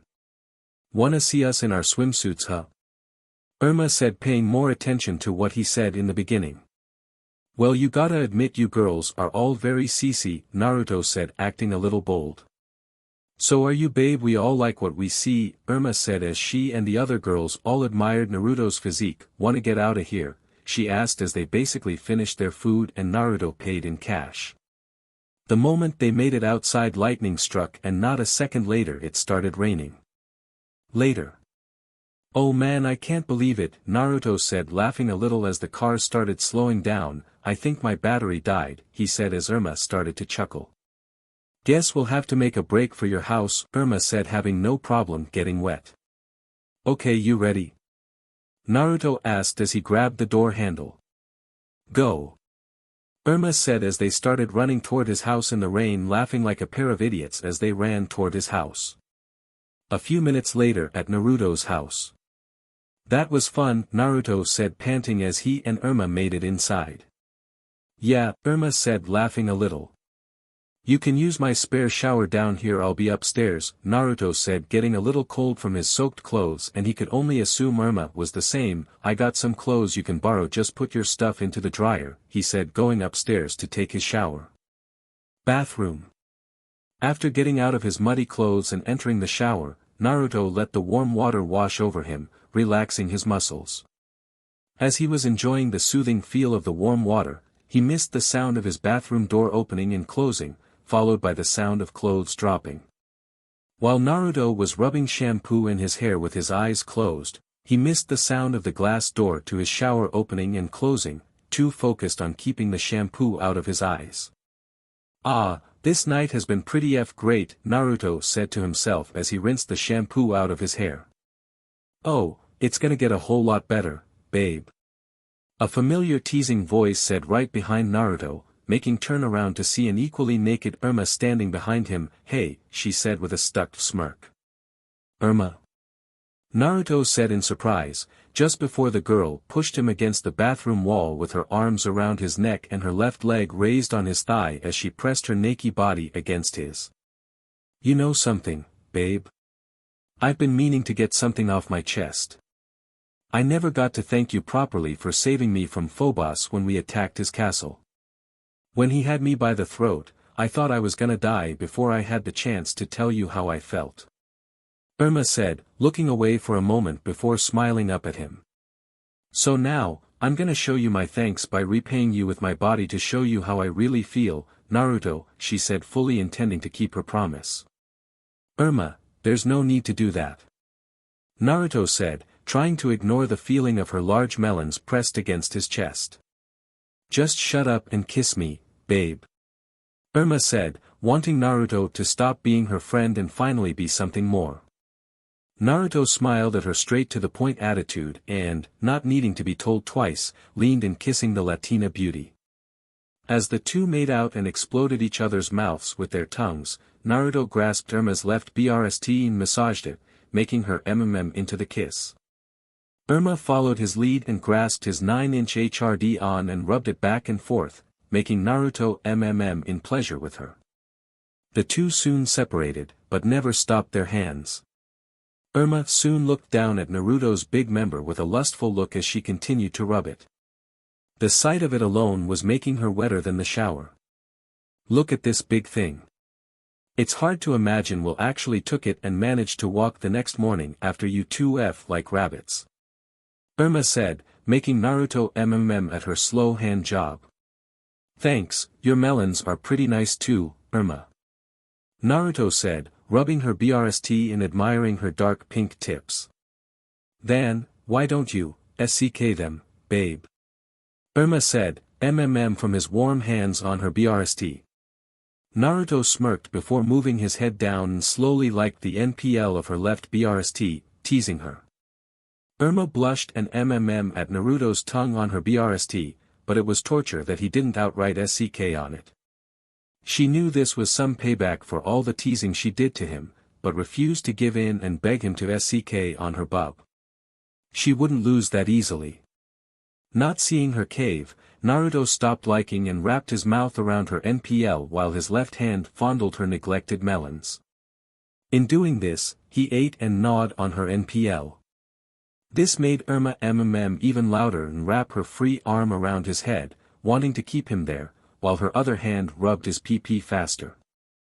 As Naruto ate on her BRST and switched between them, he as he felt his CLMX coming, making him release Irma's BRST. Irma. I'm about to dash, Naruto started to say, but was stopped when Irma let go of his PP, making him look to her with a questioning look. What the hell, Irma? Is something wrong? He asked as he was just denied release and wondered if something was wrong. Nothing is wrong, babe. I just wanted to tease you like you did me. Irma said with a smirk that made Naruto's eye twitch before she smiled a stuck smile. Besides, there's something I want to do before you blow, she said, remembering something Will told her about hers and Naruto's past SXL experiences. Naruto watched as Irma got down on her knees in front of him and lifted her melons up to sandwich them on his PP, making him at the feel of her soft melons as she started rubbing them together on his hard PP. You like this kind of thing, right? Will told me you did. Irma said, rubbing her melons up and down on his rod while liking the head of it. Yes, I love it. Naruto said, enjoying the feeling of pleasure Irma's assets and tongue gave him. Really? Then tell me, is my melon's job better than Will's? Irma asked jokingly as she pleasured the blonde. It's amazing, Irma.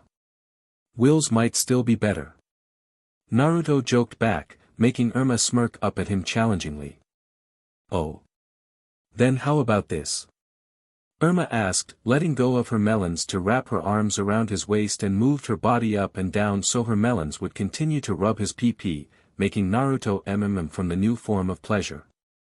Does Will do this? She asked seductively. Naruto said nothing before he grabbed her melons and wrapped her melons around his rod once again and held them in place before he started thrusting his PP in and out of them in lust. Irma blushed and as Naruto moved his hot rod between her melons and saw that the head was sticking out, so she engulfed it in her mouth to give him his pleasure too. As she did this, she slipped her hand down her body and started fingering her wet PP. This continued until Naruto could feel his CLMX approaching again. Not wanting Irma to ruin it again, Naruto said nothing as he finally reached his end and came inside Irma's mouth, much to the girl's surprise. She let his PP slip from her mouth, letting some ropes of his juices landed on her face and melons. Naruto panted from the pleasure, but he enjoyed the sight of Irma covered in his juice. He watched as the girl moved the juices she had in her mouth around before swallowing it, making him hornier than ever. That was some hot stuff, babe. But now, I think we should get to the real fun.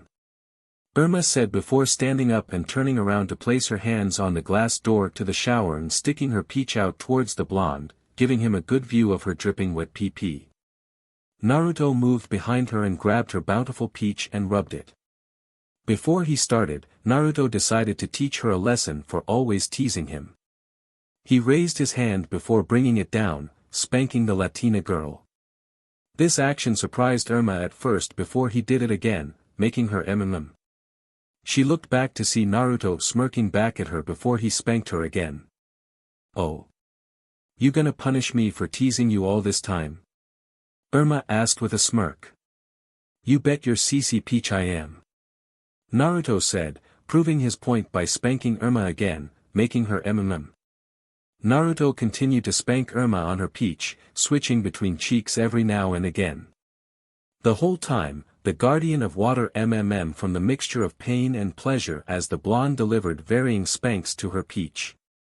Each hit making her already wet PP drip even more of her love juices as the thought of Naruto leaving handprints on her peach turned her on. Like he was marking her as his own. Not being able to take it anymore, Irma started pushing her peach against his hard PP. "Oh, babe. Please, I want it in me," Irma said slightly begging, while giving Naruto an idea and leaned down to Irma's ear. "I'm sorry.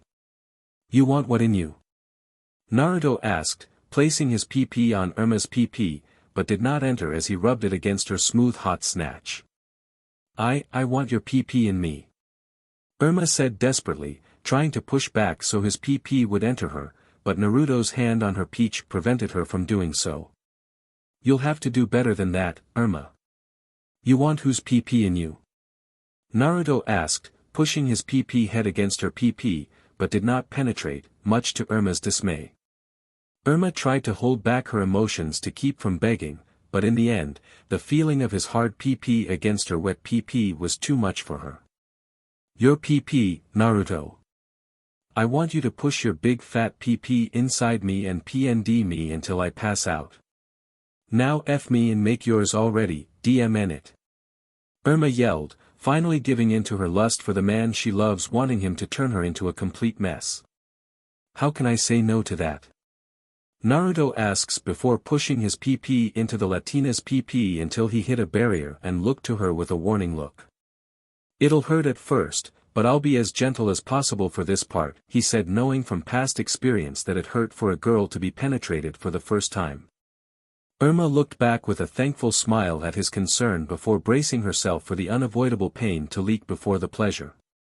With that, Naruto pushed until finally his PP broke through Irma's hymen, making the girl stiffen and hold in a strained cry from the pain. Seeing this, Naruto rubbed her sides to try and ease the pain of his girlfriend, all the while keeping himself from moving at the feeling of Irma's tight PP wrapped around his PP. "You can move now, babe," Irma said before gaining a smirk. "And don't hold back on me either. I want you to F me until I can't walk," she said with a wicked grin. Naruto smiled before plunging his PP inside her PP, going ball deep, making Irma in pleasure at the feeling of being stretched out. Naruto pulled out until only the head was in her PP before thrusting back in again. With each move, the two were in unadulterated pleasure as they F in the shower. Irma louder and louder as she pushed back to meet each of Naruto's thrusts, which soon began pushing the head of his PP against the entrance to her WMB. "Oh F. Faster. Your big PP is stretching my PP so good, babe. Keep F me until my legs give out," Irma yelled, her mind clouded by the pleasure she was receiving. "I plan to, Irma. I'm gonna keep F you until your PP is in the exact shape of my PP," Naruto yelled, thrusting into Irma hard and fast to try and get the last inch of his PP in her. With a big move, Naruto pushed his PP all the way into Irma's PP, thus penetrating her WMB, making Irma scream in joy as this action nearly sent her over the edge. Naruto continued to PND her until he pushed her against the glass door, pressing her chest against the cool glass, making her already stiff tips harder than ever. "Oh F. Oh God. I feel it coming, babe. I'm gonna leak if you keep it up," Irma yelled, beginning to let the pleasure and joy drive her closer and closer to her CLMX. "Me too, Irma. I'm getting close too. I'm gonna leak. Naruto yelled as he sped up his thrusting until finally, I couldn't hold back anymore. I'm leaking. Naruto and Irma screamed as they both reached their climaxes, with Naruto filling the Guardian of Water with his juices and Irma as she felt the blonde's warm essence inside of her WMB. She loved the feeling of being filled with Naruto's juices, but she was very thankful she was on the pill that will let her. She'd have been knocked up for sure. Naruto panted very heavily as he was still very horny. He hastily picked up Irma's wet body, took her out of the shower and threw her on the bed. You ready for round 2, babe? Irma asked, spreading her legs to expose her PP to Naruto while also making a leak here motion with her hand as the other stimulated her CLT. Naruto got on top of her and pressed himself against Irma in every way, from their chests to his PP, pressing at her entrance. Hope you're ready for a few more rounds, because when I'm done you'll be a panting wet mess, he said, making Irma even wetter from that thought. I love how forceful he is being with me, Irma thought as his dominance over her made her so incredibly wet. I want him to F me all night, she thought, wanting to do that very thought. Naruto wasted no time and moved his PP inside Irma's PP, wanting to enjoy SEC with his girlfriend. Irma started to see stars from the pleasure she was receiving, very loud and erotically as she gripped onto Naruto so hard it may as well have been for dear life, digging her nails scratching up his back. You like that? Naruto asked as Irma just continued to how about I stop holding back, he said, thrusting even harder than before. I poppy. Irma yelled, surprising Naruto as he knew that was Spanish but didn't know that she knew the language. Esa came la mierda y hazme tu jugit sxl y vuelvim a la mierda cuando y donde quieras, soy tuyo, she said once again in Spanish. And that means what exactly? Naruto asked, both confused and somewhat aroused to what she said. Explain later, keep F. Irma said, using as few words as possible so she could focus on the pounding she was receiving. Naruto started to move with all his might, and minutes later, with how much the bed has been taking with the extremely rough SEC, its frame breaks, making the bed fall but still remain flat, making them both stop to look at the damage, then laughed. This is gonna be a funny story, Irma said, knowing the girls would be impressed, aroused, and jealous when she told them about this. Naruto leans in closer so he was right next to her ear. Let's make sure it has a good ending, he whispered as he then continued what they were doing just moments ago. After a few more minutes of SEC, Irma felt an all too familiar and enjoyable sensation. I'm leaking, she exclaimed, about to release any second. Me too, Naruto said as he released his load when Irma came. They both just laid on the bed side by side, covered in sweat and each other's juices. This has been the best night in my whole life, Irma said, fully believing that. Thank you, Naruto said as that boosted his confidence a little. And were you speaking Spanish earlier?